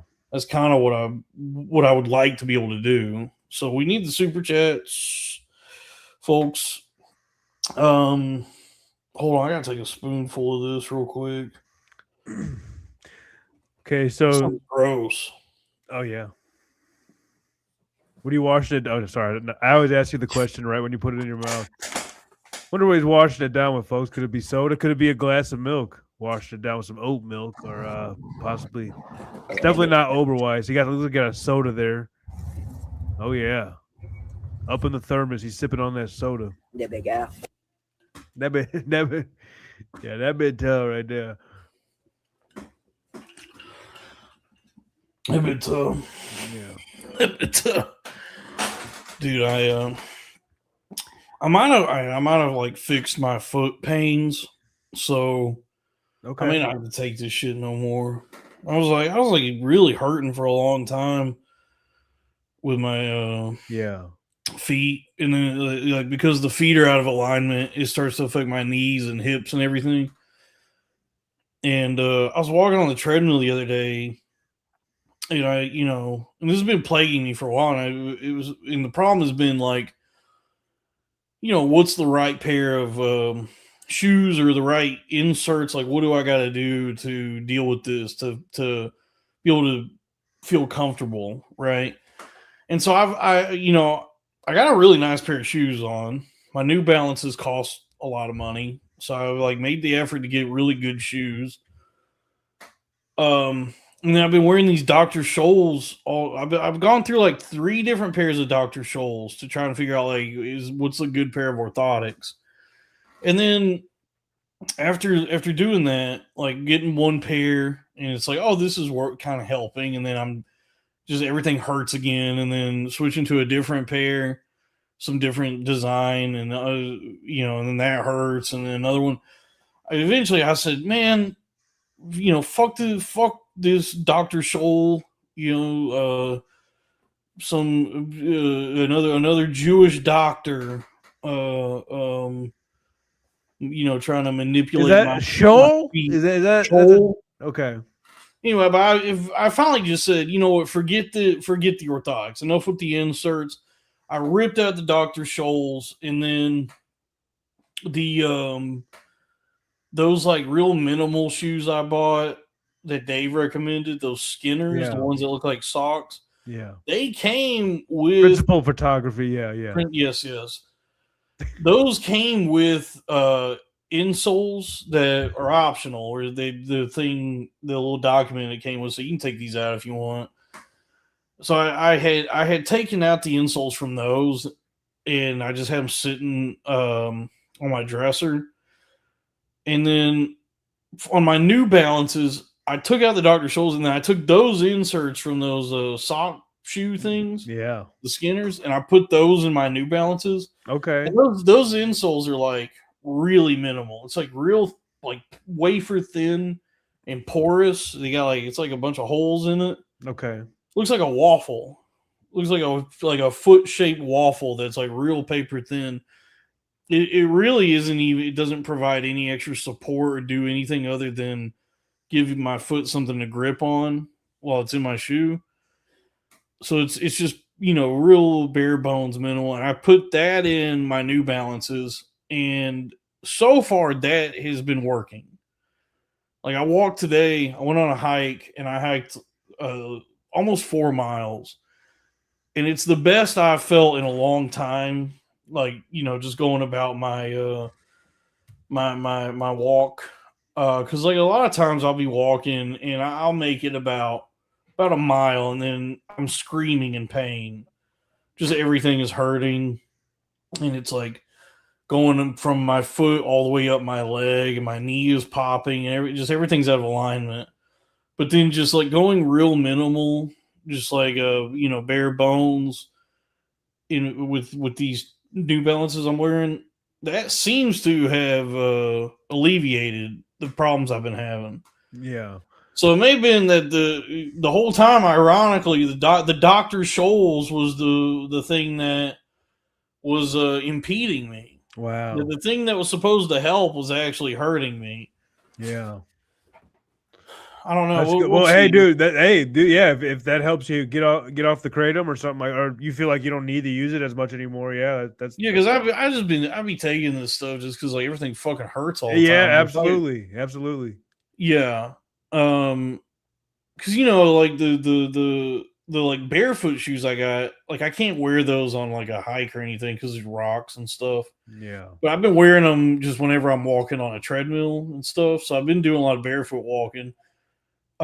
With with those sock things, and so that has been great, and that I don't have no issues with that. So it's like whatever the way my feet are shaped, I can barefoot. I'm great. I'm fine. But it's just like putting on a pair of shoes is where it gets tricky. If I'm trying to go hiking or keep my feet from getting stabbed by whatever's on the ground, you know how shoes are. Yeah, they protect your feet. So one day you should get a foot massage, bro. Like a good foot massage. That would be nice. I should go to one of them foot reflexology Chinese places. Yeah. I've always been kind of I've gotten massages before. I have no qualms with pulling my shirt off and them seeing my big fat gut and laying on that table and getting a massage. I have always been a little anxious about people touching my feet because my feet are just like so messed up, and it's not that I'm sensitive about what they would think about my feet. It's more just like I don't know. I've never really wanted them touched, but that might be a good idea. Yeah. And there have been times I got like that the foot massage was sprung on me, and it was kind of nice. Like I went to a massage parlor months and months ago. It was like this Thai massage parlor, and over the course of the massage, I thought it was just going to be a full body massage. I didn't know feet were included in it. I thought it was just going to be like neck, shoulders, back, butt cheeks, calf, like thighs, Cock. penis, penis, cock, balls, butthole. I didn't, but then she like scrubbed my feet, like washed my feet, like scrubbed them down, and then massaged them, and it did feel pretty good. So, but it was called a Thai massage parlor, but the lady who actually did it was like a 90-pound white lady. I would like for a really muscular Korean man to massage my feet. There's somebody who can really dig into them. Who knows what he's doing? Man, that's the thing about massages is like if you want to get your penis jacked off, a nice little dainty lady is great. That's who you want to do that. If if you're red-blooded heterosexual men like us. But for an actual massage, you want like a big, strong man to come in there and really press his hands into you. Yeah. Like really get in there and dig in. So you like to get in the deep in the tissue. And then maybe also jerk off your penis. I don't know. Whatever you're into. Yeah. I tried to watch. Speaking of a man jerking off your penis, I tried to watch John Travolta's directorial debut it's a movie that's streaming on Apple TV called. So John Travolta is like a flight aficionado. No, I didn't. He has a pilot's license. He owns an airplane. Like he loves flying. Wow. I guess it's like his one of his passions, along with acting and gay sex, propositioning. He likes massages too. Yeah, he likes massages. We get one of his like passions is flying, airplanes, and all that stuff. So he directed a movie recently called Propeller. What the fuck is it called? It's called Propeller One-Way Night Coach. Is really okay. It's a great name for a movie. It really rolls off the tongue. Yeah. It's catchy. Yeah. Makes sense. It's called Propeller One-Way Night Coach, and I think it's autobiographical. I don't know if it's how much it's about John Travolta, but I suspect it's about him. He does the voiceover for it, but it takes place in the 60s, and it's all it's about a little boy who loves airplanes, and his mom is taking him on a flight for the first time in his life. And it's not a jet, it's like so I guess that's why it's a prop. It's like some kind of fucking prop plane. Like it's not a jet engine. Okay. It's a propeller. I didn't watch all of it, but it did seem like it kind of reveals something about the psychology of John Travolta. Yeah. Which I guess is that if he were straight, he would want to fuck his mom. Okay. Well, maybe he's bi and he still wants to. Maybe. Yeah. It's none of my business. It's this movie just about like, well, it's a little boy. It was about a little boy who loves his mama more than anything, and he loves airplanes. So it's a boy who loves the two things he loves most in this life are his mama and airplanes. Yeah. And I guess that's also John Travolta. I only watched like 20 minutes of it, and I said, this ain't for me. And then I turned it off, and I went to the theater and watched that movie. I watched that movie Backrooms. Oh, yeah. I like that movie. That was a cool movie. That bit tough. That bit tough. Okay. I get that two toe up. Two toe up. Two toe up. Yeah. I thought Backrooms was cool, man. I thought it was like it definitely is like I don't know how much of it was written by the director because it was directed by that kid. He's not a kid. He's an adult. He's 20. He's 20 years old. But it was directed by that fellow by the name of Kane Parsons, and he did all the like backroom stuff on YouTube already. Yeah. And then I guess they tapped him to be like, "Oh, you want to direct the movie too?" Yeah. And I don't know, like if he wrote it or not. There's definitely parts of it that feel like it that come from a like a modern day 20-year-old sensibilities. Like the what drives the plot of the movie or the primary like relationship of the movie is the main guy, the main black guy. What's that actor's name? Chiwetel Ejiofor. Aye. You know Chiwetel? I never heard of that one before. Nope. Well, the Chiwetel protagonist, D. he's a guy named Clark. He just happens to be black. His blackness is not really part of the movie. It's not like a movie about a black guy. It's about a guy who happens to be black. Yeah. But the primary character relationship, the primary thing between the in the movie is his relationship with his therapist. Like he's going to therapy, and that's kind of what drives the plot of the movie. And it does seem like a very like modern day 20-year-old sensibility to have the like therapy sessions be what drives this movie, especially because it takes place in 19. Sopranos did it first. Sopranos did do it first, but it takes place in 1990. So it's like I don't even know if that many white guys were going to therapy in 1990, let alone black guys. brothers, yeah, the brothers. So that's definitely a DEI casting for sure. I think it's DEI. That I've seen that actor. I don't know how to pronounce his name. He's Nigerian, I think, and it's Chiwetel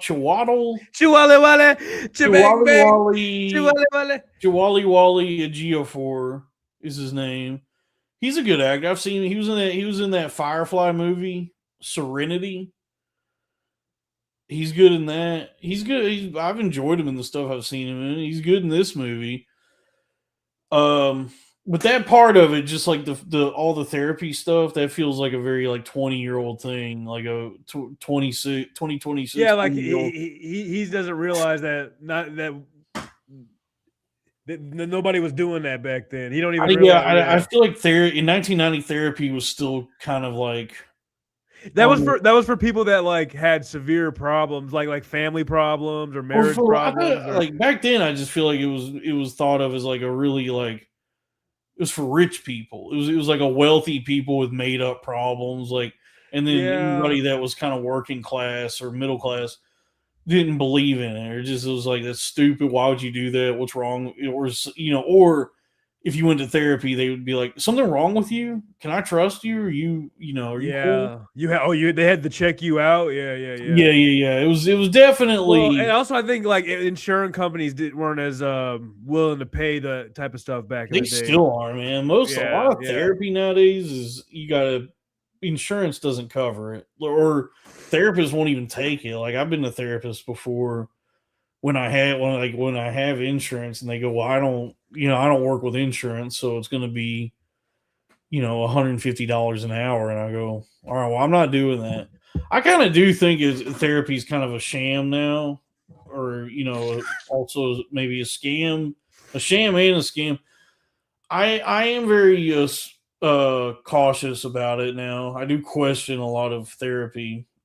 I think it can be effective, but we kind of swung so hard in the other direction where now just like everybody's going to therapy, and it's become so ubiquitous in with people now. You know what I mean? Like just so many people are going to therapy, and it feels like they're deriving like their understanding of themselves and their relationships with everyone else through like therapy lingo and like the DSM and all this stuff.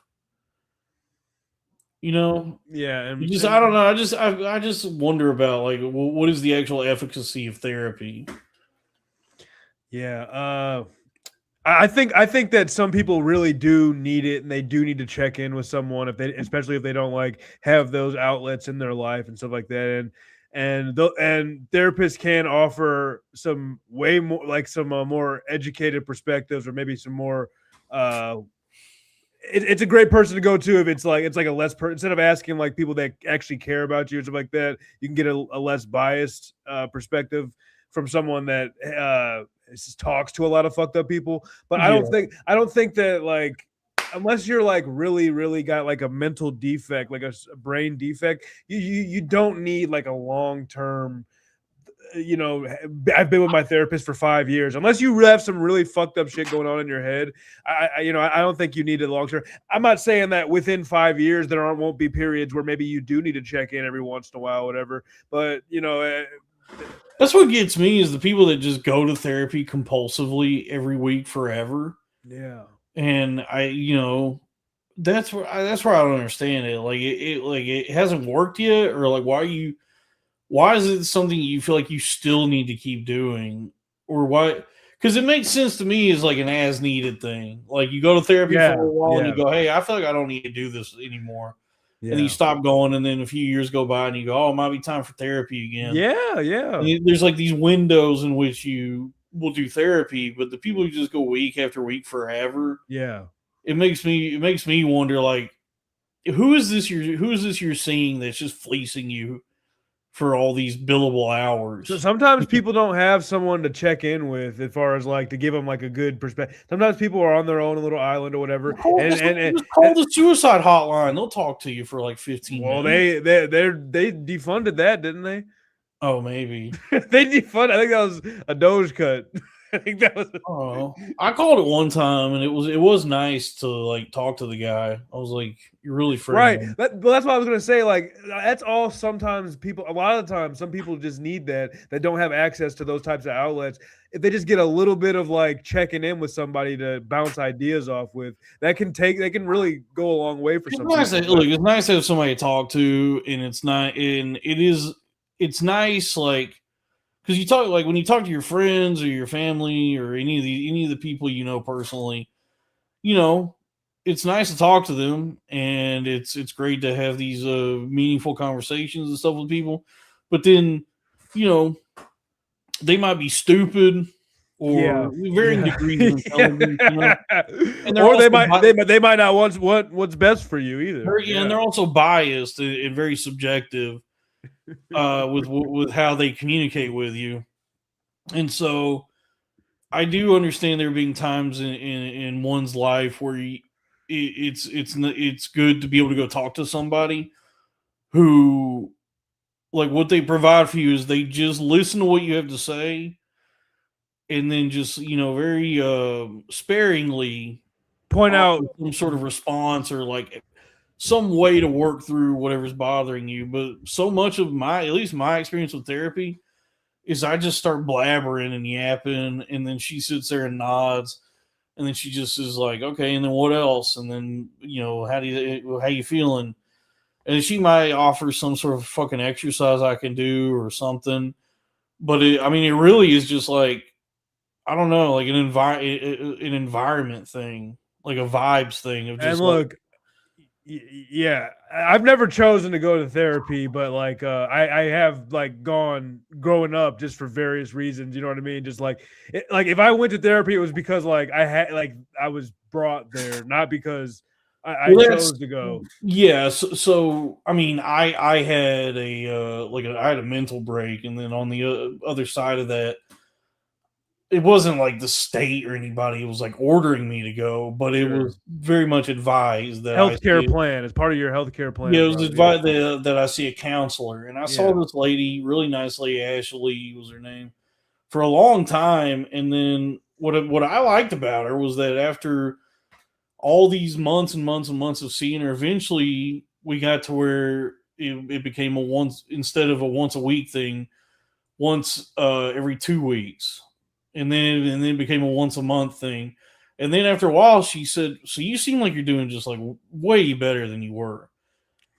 If you want to keep coming, you can." But she was like, "I don't think you really need to keep coming to these. Like you could just like stop if you want." And I said, "Oh yeah, I just had been like coming just compulsively." And good for her for saying that, because I feel like some of them will try to keep you on the hook. You know what I mean? Especially, you know what I mean? Well, I was not paying her. Oh, any okay, money. okay. So there was no. It wasn't like she was getting all this money from me every week. Sure, that makes a I was difference. on a sliding scale where I was paying like $5 a session. Well, maybe that's the best kind of therapist to have. Someone that, like, you know, I mean, maybe not in some cases because maybe they'll be indifferent to, you know, your progress. But she noted your progress, and she don't have like a particular reason to lie to you to keep you around or nothing like that. You know what I mean? I don't know. So hey, that's good. That's great. That's great news. That's great news. Yeah. I definitely feel like I'm like better than I was. Like I feel like I did benefit from it, but I was dealing with like really extreme circumstances. But anyway, the therapist in this movie, The Backrooms, she sucks. She's not good at being a therapist. Oh no. But but also I feel like in 1990 therapy was definitely not as accepted as like a thing. It was more of a I don't know. I feel like it wasn't as much of a thing as it is now. Like people didn't go as much, or it was even like frowned upon or looked at as a joke, like in cartoons. You see the guy laying on the couch with his head on the pillow and stuff like that. Yeah, I just feel it just seems like something that most people probably were not as accepting of. And here's the thing, even today, from what I understand about all the different ethnicities is you know, black people don't be going for no mental health. Black people ain't be having no mental health.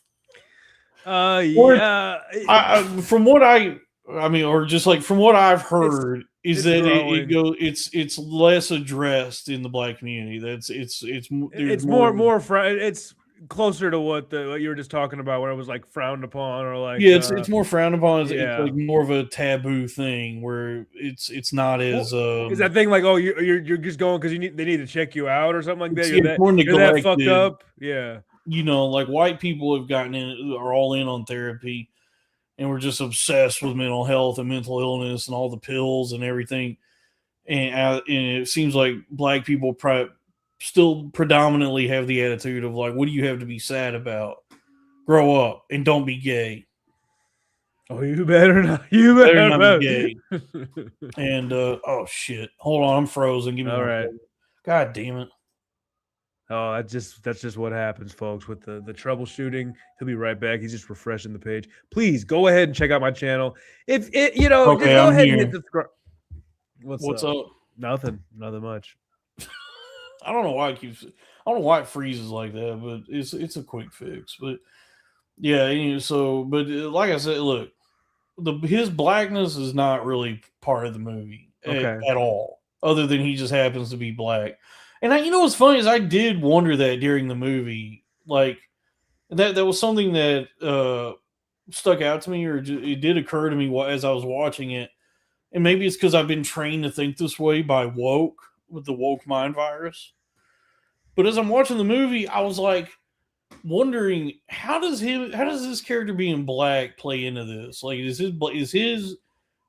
he being a black guy part of this at all? Well, you made a good point about how like like a black guy wouldn't be in therapy in 1990 unless there was something really crazy wrong with him. Like, right. So that in and of itself is already like it's a DEI cat. You know me, I'm not but you know what? My takeaway, like, when I left the theater and I was like really mulling over it, I was thinking that actually, like, that kind of casting decision, or just like the way this movie plays out, is probably more progressive or more like forward thinking than most things you're going to see, because he just happens to be a black guy, but him being black has nothing to do with this movie.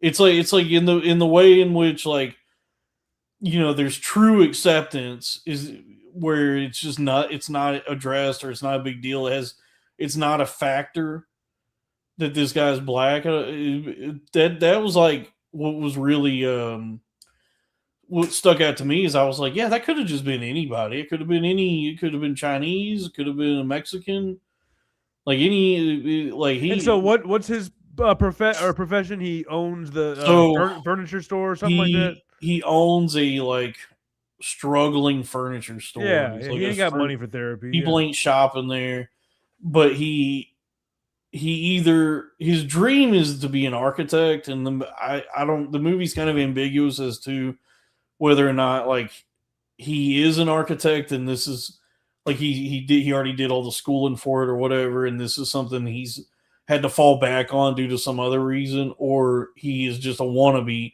architect. It's really the whole architect thing is just like how they get into his curiosity for the back rooms when he discovers them, and his ability to like map it out. Yeah, why is he gotta go? He gotta go check it out. He's like so fascinated by the architecture. His fascination with it, and then like how he's able to navigate it and then draw like a map of it. It's just kind of, it seemed to me like the whole architect thing was to make that make sense. Like he does have like an ability to like spatially visualize something and draw it or whatever, because he's like, he's drawing these maps of this place.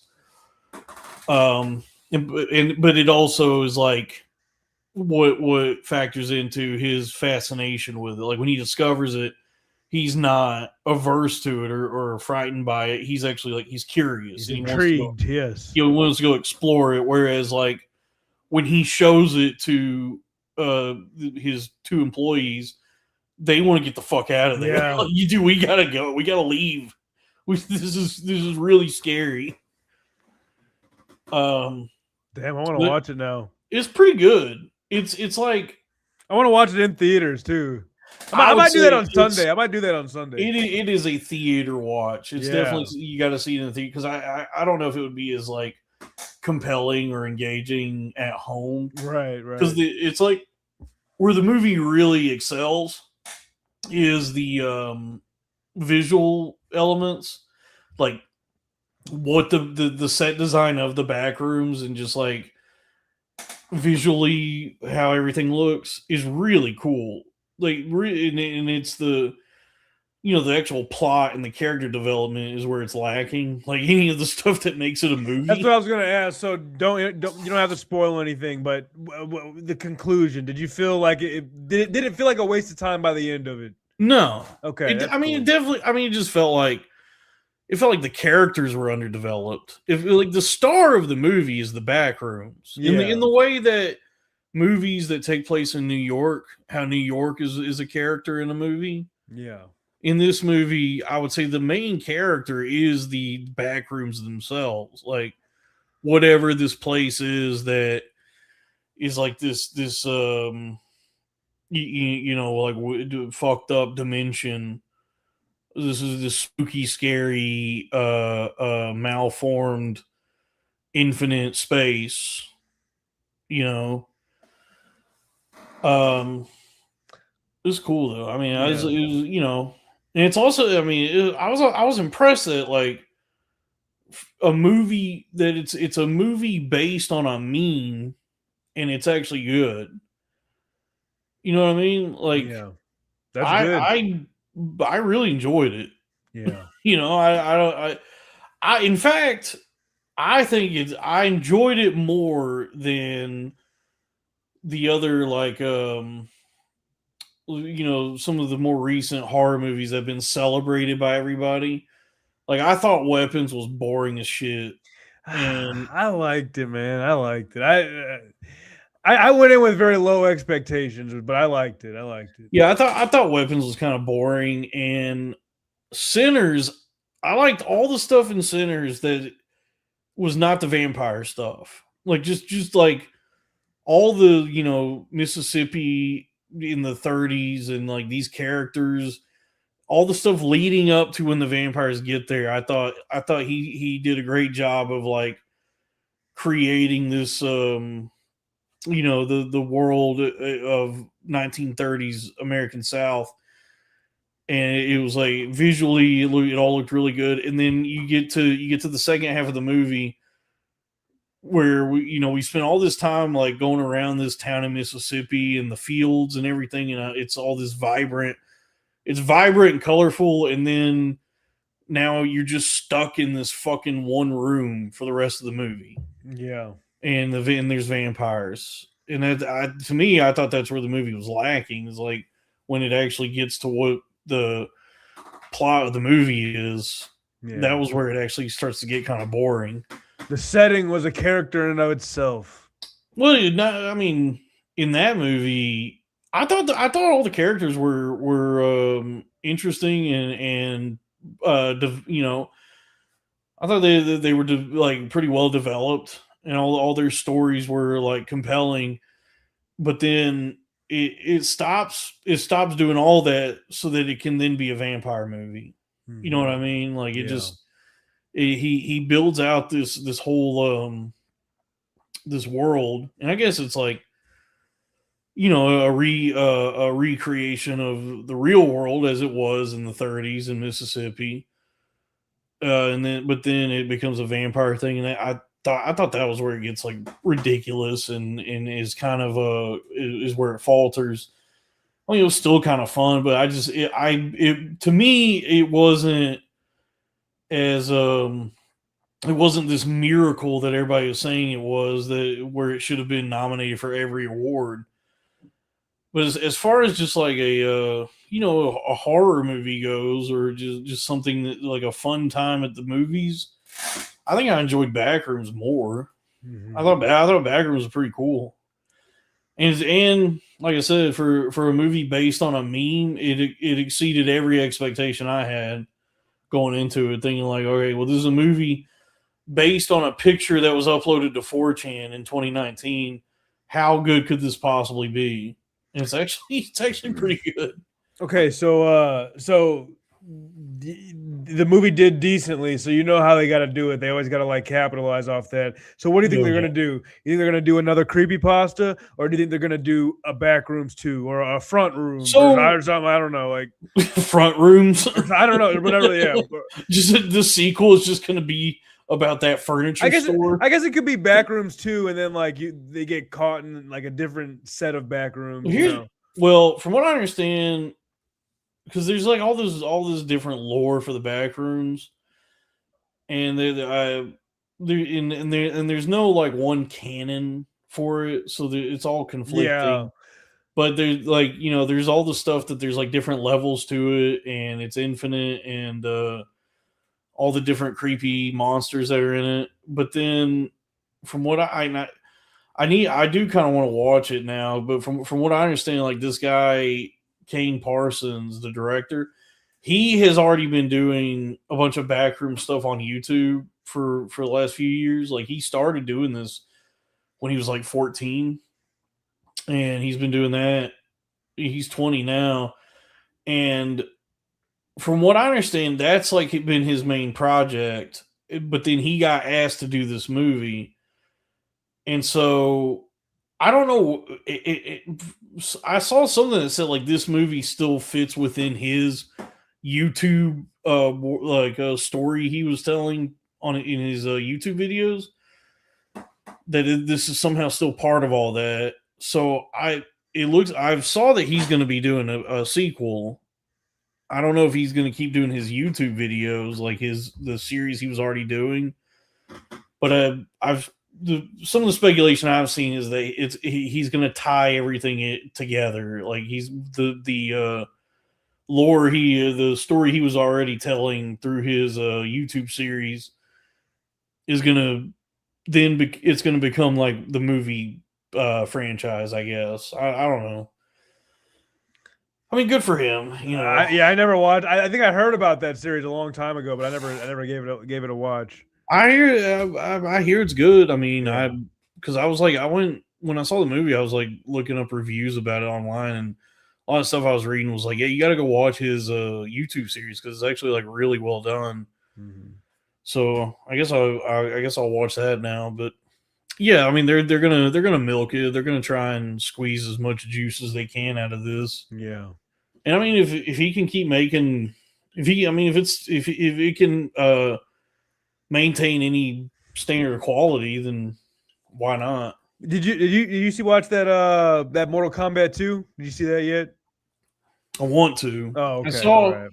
I saw a scene. I saw like somebody posted a clip online of Johnny Cage punching Baraka in the nuts, Yeah. and I mean, Yeah. I was like, okay, cool, It, nice. it was fun. It was fun. I do want to see it, yeah, and I like that actor a lot, Carl Urban, Mhm. and that's where I was getting sick of The Boys because I want to see him in other stuff. It's like, Yeah. stop.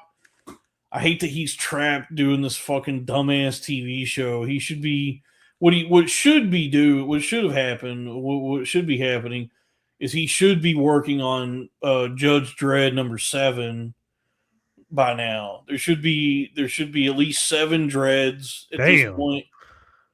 I literally, this isn't a joke. I haven't even seen the first one. It's so good. It's one of my favorite movies ever. Isn't that kind of like in the similar vein as like Blade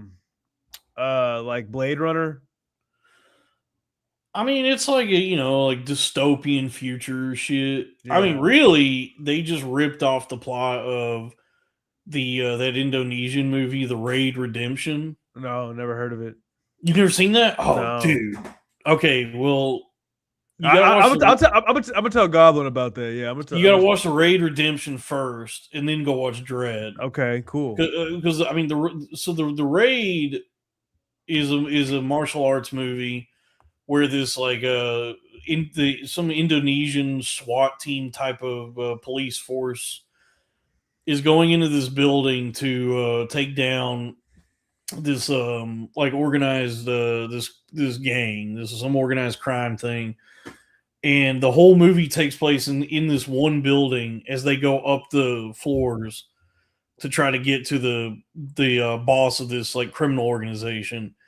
And so it's just like as they're going up all the different floors, all these fights are happening, and they're trying to survive, and then it gets to be like this one guy is fighting everybody, and so it's like just all these cool fights are happening in these like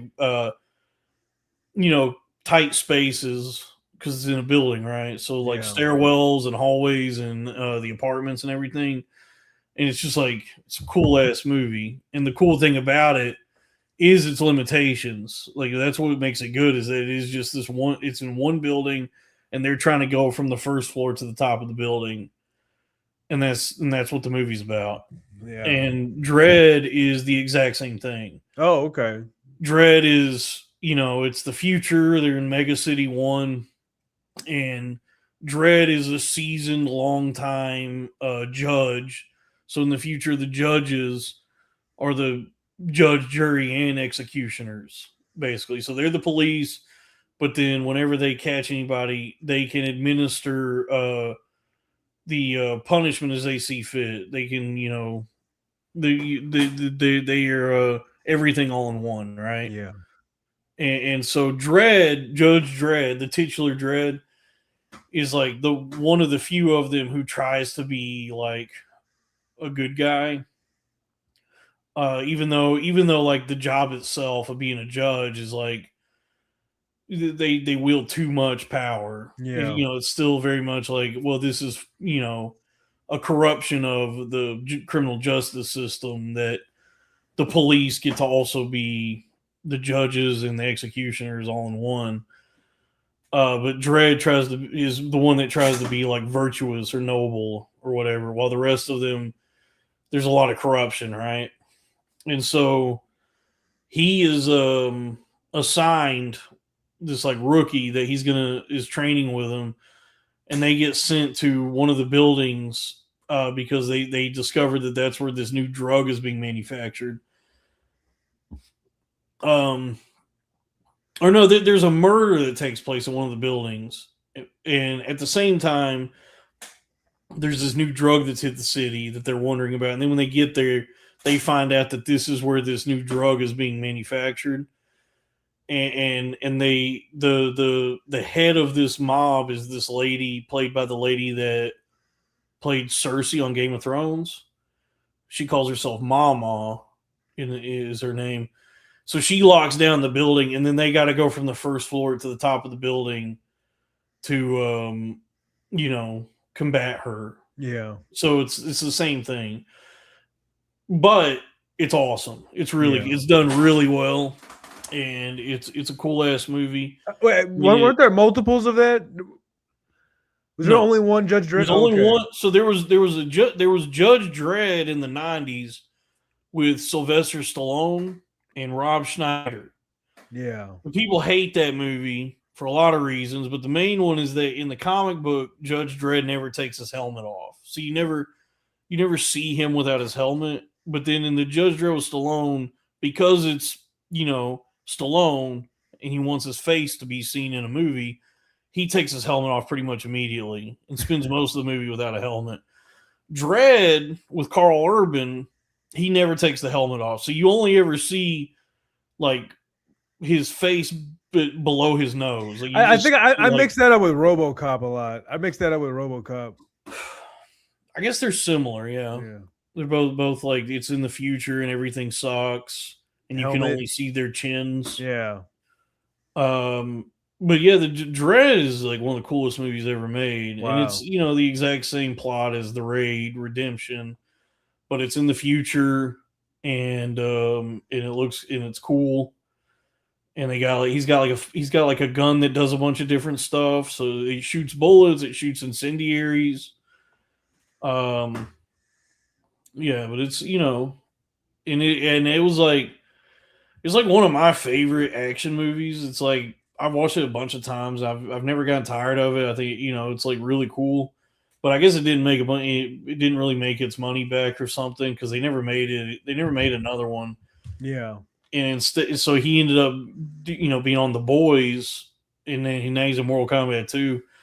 But I think in a just world, there would be at least 7 Dreads. Okay, so that's what you were saying. Gotcha. Yeah, gotcha. he should be making he should be working on Judge Dredd 8 by now. Yeah. But he should be Bruce Willis. Yes. Yes. Yeah. Oh yeah, because there was a bunch of diehards. Yes. But there's only 3 of those are good. Well, how many? We don't know. Maybe we'd be tired of him by now if there was 8 Judge Dredds. They just kept pumping them out. Point. Yeah, that's a good point. Die Hard 3 is pretty sick though. I think I like part 3 better than the first one. Okay, I've only seen the first one.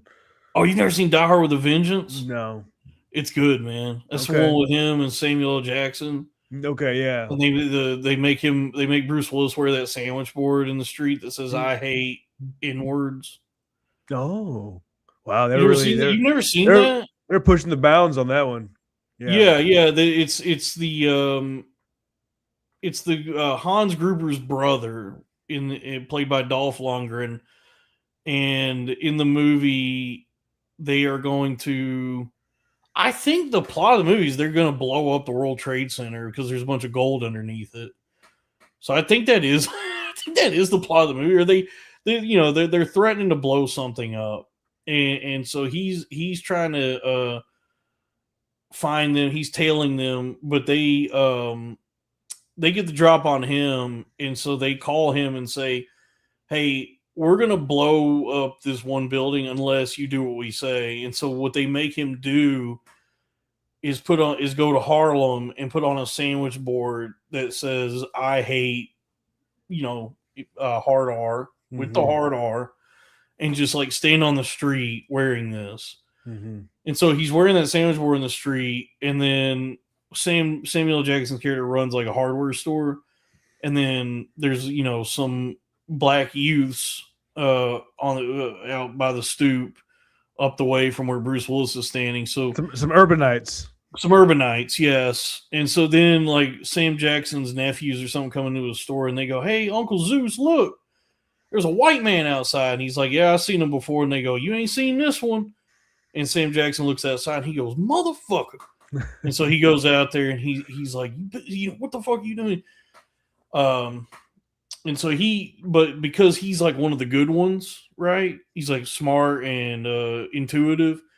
He deduces that What deduce? he deduces that Bruce Willis does not have any ill intent, that there's something else is going on, and that's why he protects him. And he's like, you better start talking, white boy, or whatever, you must be at your damn mind. And then he gets roped into saving the day with John McClane. It's good, man. You should Die Hard with a Vengeance is awesome. It's good. Check that out.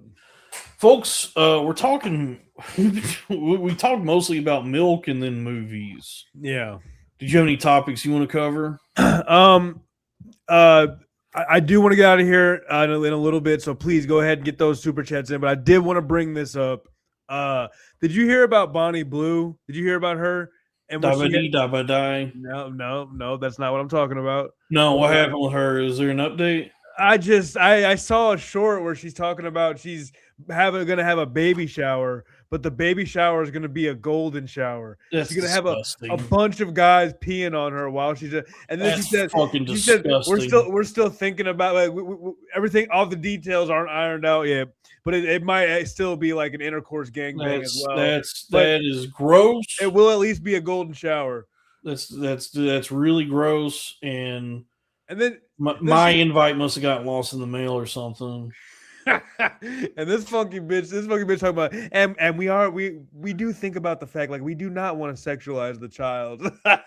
This funky bitch had the nerve to say that. Oh my god, I'm just like, really, yeah, I don't like that, dude. That's but the look on her face is just so stone cold when she says it. It's like she's trying to absolve herself of any shame whatsoever. Maybe on the outside. I think it's been made pretty apparent that this is a lady who does not feel that much shame. And so,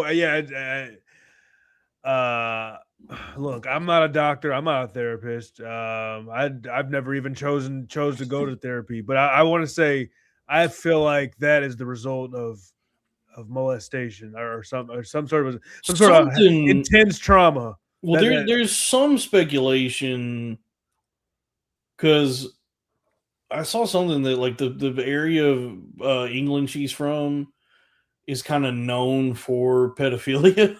Like, that region, like, I think that's how there's a lot of instances. There's like a lot of instances of children having been molested there around the time that she was a kid, is what I heard. So, like, I've heard something like this before. I don't think you're too far off that there was like rampant pedophilia in that area, and that's why you're seeing, like, her and Lily Phillips are at the same time. Really? Okay. Is that might have been like the initial trauma that turned those ladies into whores. But I don't want to victim blame. I don't want to, like, say that, like, because they were sad. Do what? Whatever led them to this is sad. Whatever happened that caused this, it's all tragic. I want to believe that she's just, like, being a provocateur, that she's not actually doing a lot of the stuff. I hope this isn't a real thing, that she's going to get peed on. I mean, does she don't be lying about stunts, does she? She don't be lying on shit that I don't know. I don't know. To be honest, I didn't know who she was, but so she started popping up in, like, different interviews and stuff like that. And I would listen to her talk and stuff like that. And I had never seen her stuff. Then I go and check it out, and I'm like, this is something about she already looks like whatever. I'm not trying to be disparaging. She looks busted. She looks way older than she is. Yeah. Like, I guess she's attractive, but I don't find her attractive. But after hearing all the stuff I heard her say, and then just seeing her get banged, I'm like, this is sad. This is like, yeah, sorry, it's just sad. Yeah.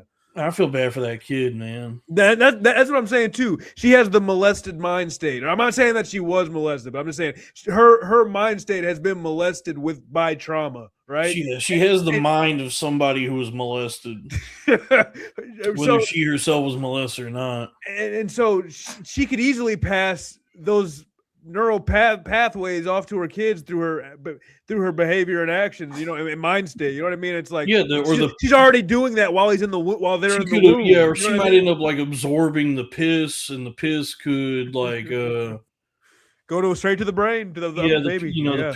The piss could then affect the fetus in some way. Yeah, it's not good. It's not good what's happening. It's not. I don't think it's a good thing that she's having a baby golden shower. But I maybe she's just being provocative and it's not real. I don't think she'd be lying though. So we got $2 from Drew Huntley. I am the law, Judge Dredd. Oh, there is a song. Yeah, so there is a Judge Dredd song by Anthrax called I Am the Law. That's his catchphrase. He says, I am the law. And then Anthrax made a song on their album Among the Living. They have a song called I Am the Law, and it's about Judge Dredd. Yeah. And I used to have a t-shirt that had a picture of Judge Dredd on it, and it said Anthrax. Yeah. And then on the back it said I'm the law with another picture of Judge Dredd. I wouldn't fit into that shirt at this point. But hopefully in a couple months from now I might be able to.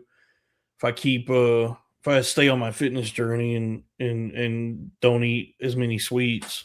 So right now you don't have to get too deep into it if you don't want to, but like so right now your main way of exercise is just walking. You got the treadmill, you go on your hikes and stuff like that. Either yeah, it's nothing too high impact or intense. So I'm not like running or nothing.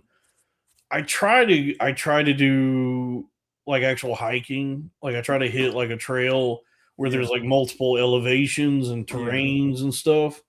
But if I can't do that, like if it's just like, the weather is not right for it or whatever, then I'll walk on a treadmill. But yeah, it's primarily just walking right now. And then, I every now and then I'll do some push-ups. That's what I was going to ask. Like, do you do any calisthenics at all? Like push-ups, curl-ups or something I've been doing push-ups. Yeah. I've been getting on that too, man. I've been trying to do some push-ups and some. I got a pull-up bar. I've been doing that a little bit. You know what I mean? I've just been, man. I've never been able to do a pull-up. I've never been thin enough for a pull-up. Well, yeah, I can't do many, so that's tough. But I've always been good. Like throughout my life, I've like been good about doing push-ups.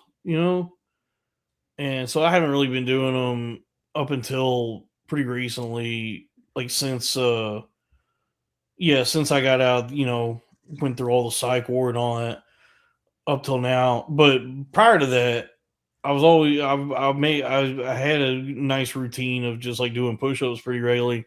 So I've never really developed big old titties because of that. So it is one of the things I've been able to maintain in my life is that I've never had like them big old droopy tits that bigger guys can get. I have a pretty like firm bosom. Yeah, that disgusted me in Fight Club with the one guy with the big old tits. The bitch tits. Yeah, that disgusted me. His name is Robert Paulson. That's right. Yeah. Like from the Well, I feel like we I think this was a good one. We mostly just talked about milk. Just full disclosure, everybody. I'm sorry, my brain's not firing on all cylinders right now. You don't have to apologize. It's been a long week for me. I'm sorry. It's like I say, and I think a lot of us have been expressing like some self-doubt and doubt lately. I feel it myself. There's times it can feel like the wheels are just spinning, or there's not any progress being made, or you just wonder like, what is it I'm even doing? And what is what? What? Well, you said what is what doing? No, there's just times it can feel like, what am I even doing? Like, Oh, what am I gotcha, trying to gotcha, gotcha. accomplish? Am I even doing anything? And I feel like I have felt that at times.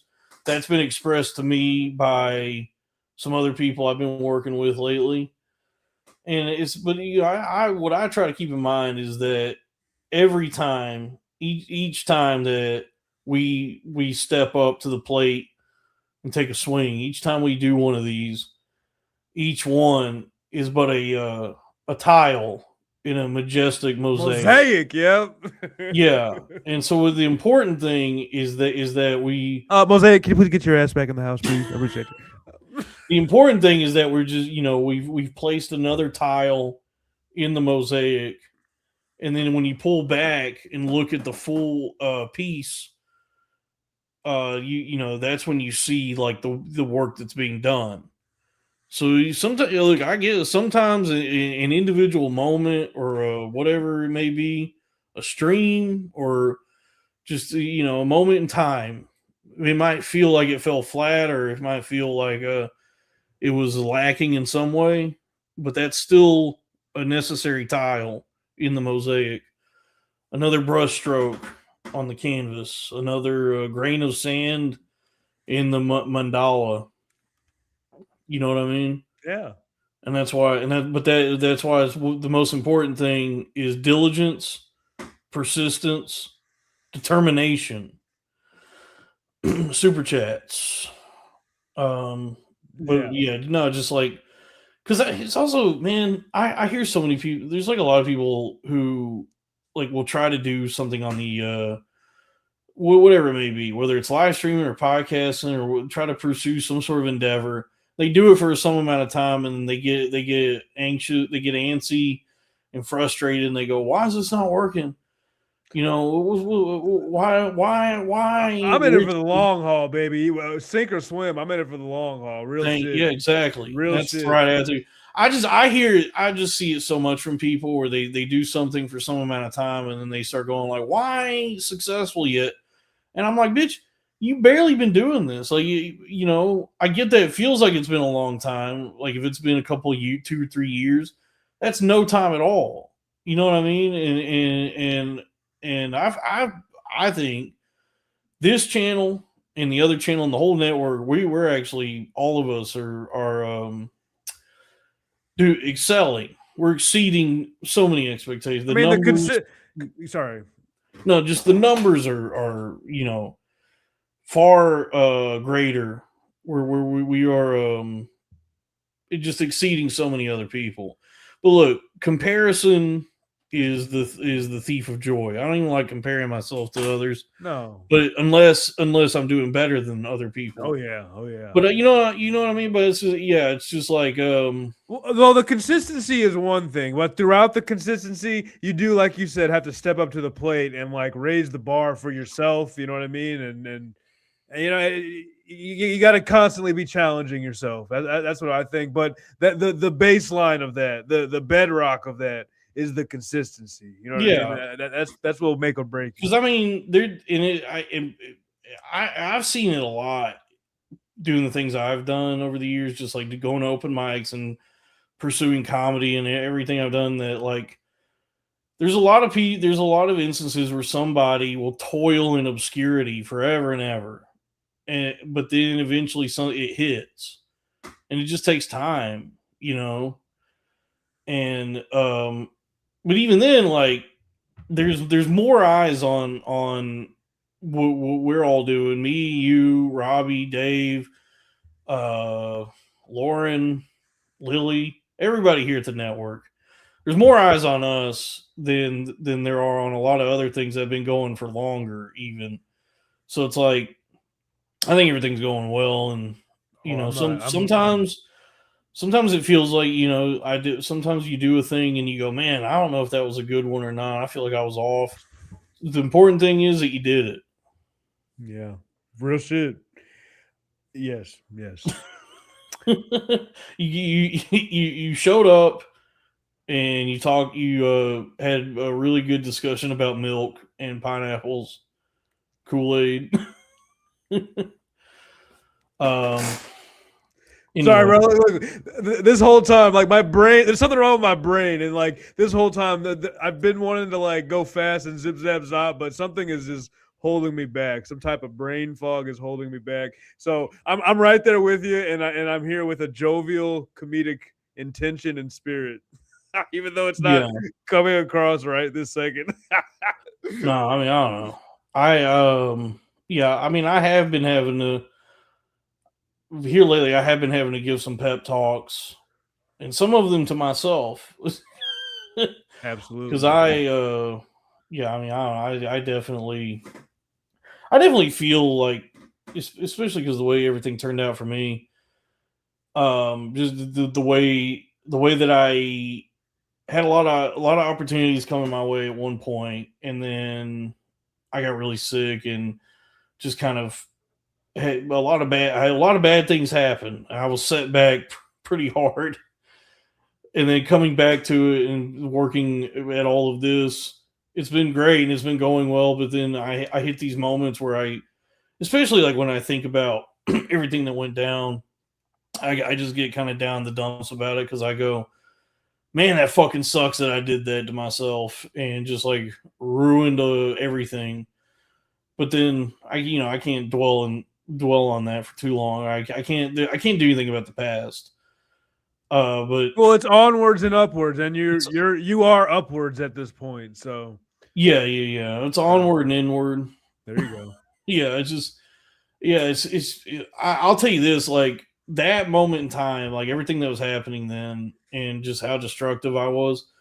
There are times when I just like it happened to me earlier today. I was out walking, and then it just hit me all of a sudden, and I just like was paralyzed because I was just reliving a moment in the past. Like I was just thinking about it and going back over it in my mind, all the stuff that happened and what I put everyone through. And for a few minutes there, I just was like, I felt really bad. I just was like, oh man. And then I just said, well, I can't fucking do anything about it at this point. I could just try to going forward live the best life I can live, and hopefully make it up to everyone at some point. But yeah, I mean, I don't even know. I don't know what the point I'm trying to make is. Onward and inward. Big things coming to the network. We're working on a creamer. And honestly, I do think talking to yourself out loud is actually kind of nice, especially as you get older. Something I find myself doing more and more. Maybe it's unhealthy. Maybe I'm crazy. Here's something crazy that I kind of do is whenever I say something to somebody like, "Oh, hey, thank you," or "Hey, I appreciate that." Okay, I'll see you later. Blah blah. And that. Like if I'm leaving somewhere, and then like later on, I'll like recite what I said, the last thing I said. I'll be like, "Okay, how did that sound when I say that? That sounded good? Okay, cool." Anyways. Oh, I do that constantly. I'm always like replaying conversations and thinking about the shit I said. They said that's autism, bro. Maybe just being in the shower and thinking, just having like coming up with replaying dialogue conversations. trees. Coming up with dialogue trees. Yeah, and going over in my mind just all the branches of all the different ways I could have like had that conversation with somebody, all the other things I could have said instead. Yeah, I do that constantly. Wow. All right, so we're done. All So right. thank you to all y'all that tuned in live. Thank you, everybody. I appreciate you. Yeah, I appreciate you, Pandatron. I appreciate the audience. I appreciate so much these days. So yeah, I mean, when this is done, I'll have to set it to private and then chop it up, and then the first hour or so will be on the main feed, and then the rest will be on the Patreon. But if you tuned in live, you got it all as it happened. So, in there, hey, buzzer beater, $20 from Howling Labubu Rises. Internal monologue are the best. That is true. Cool. Very cool. I do be monologuizing. I do be monologuing. Anyway, thank you, everyone. I love you so much, and good night. Internal mongoloid. What'd you say? Internal mongoloid. Internal Mongol. That was why that one influencer couple got an abortion, wasn't it? She had an internal mongoloid. Oh, we should have talked about that. Yeah. And we'll talk about that next week, folks. Sure, why not? Good night, everybody. See you guys later. Bye bye.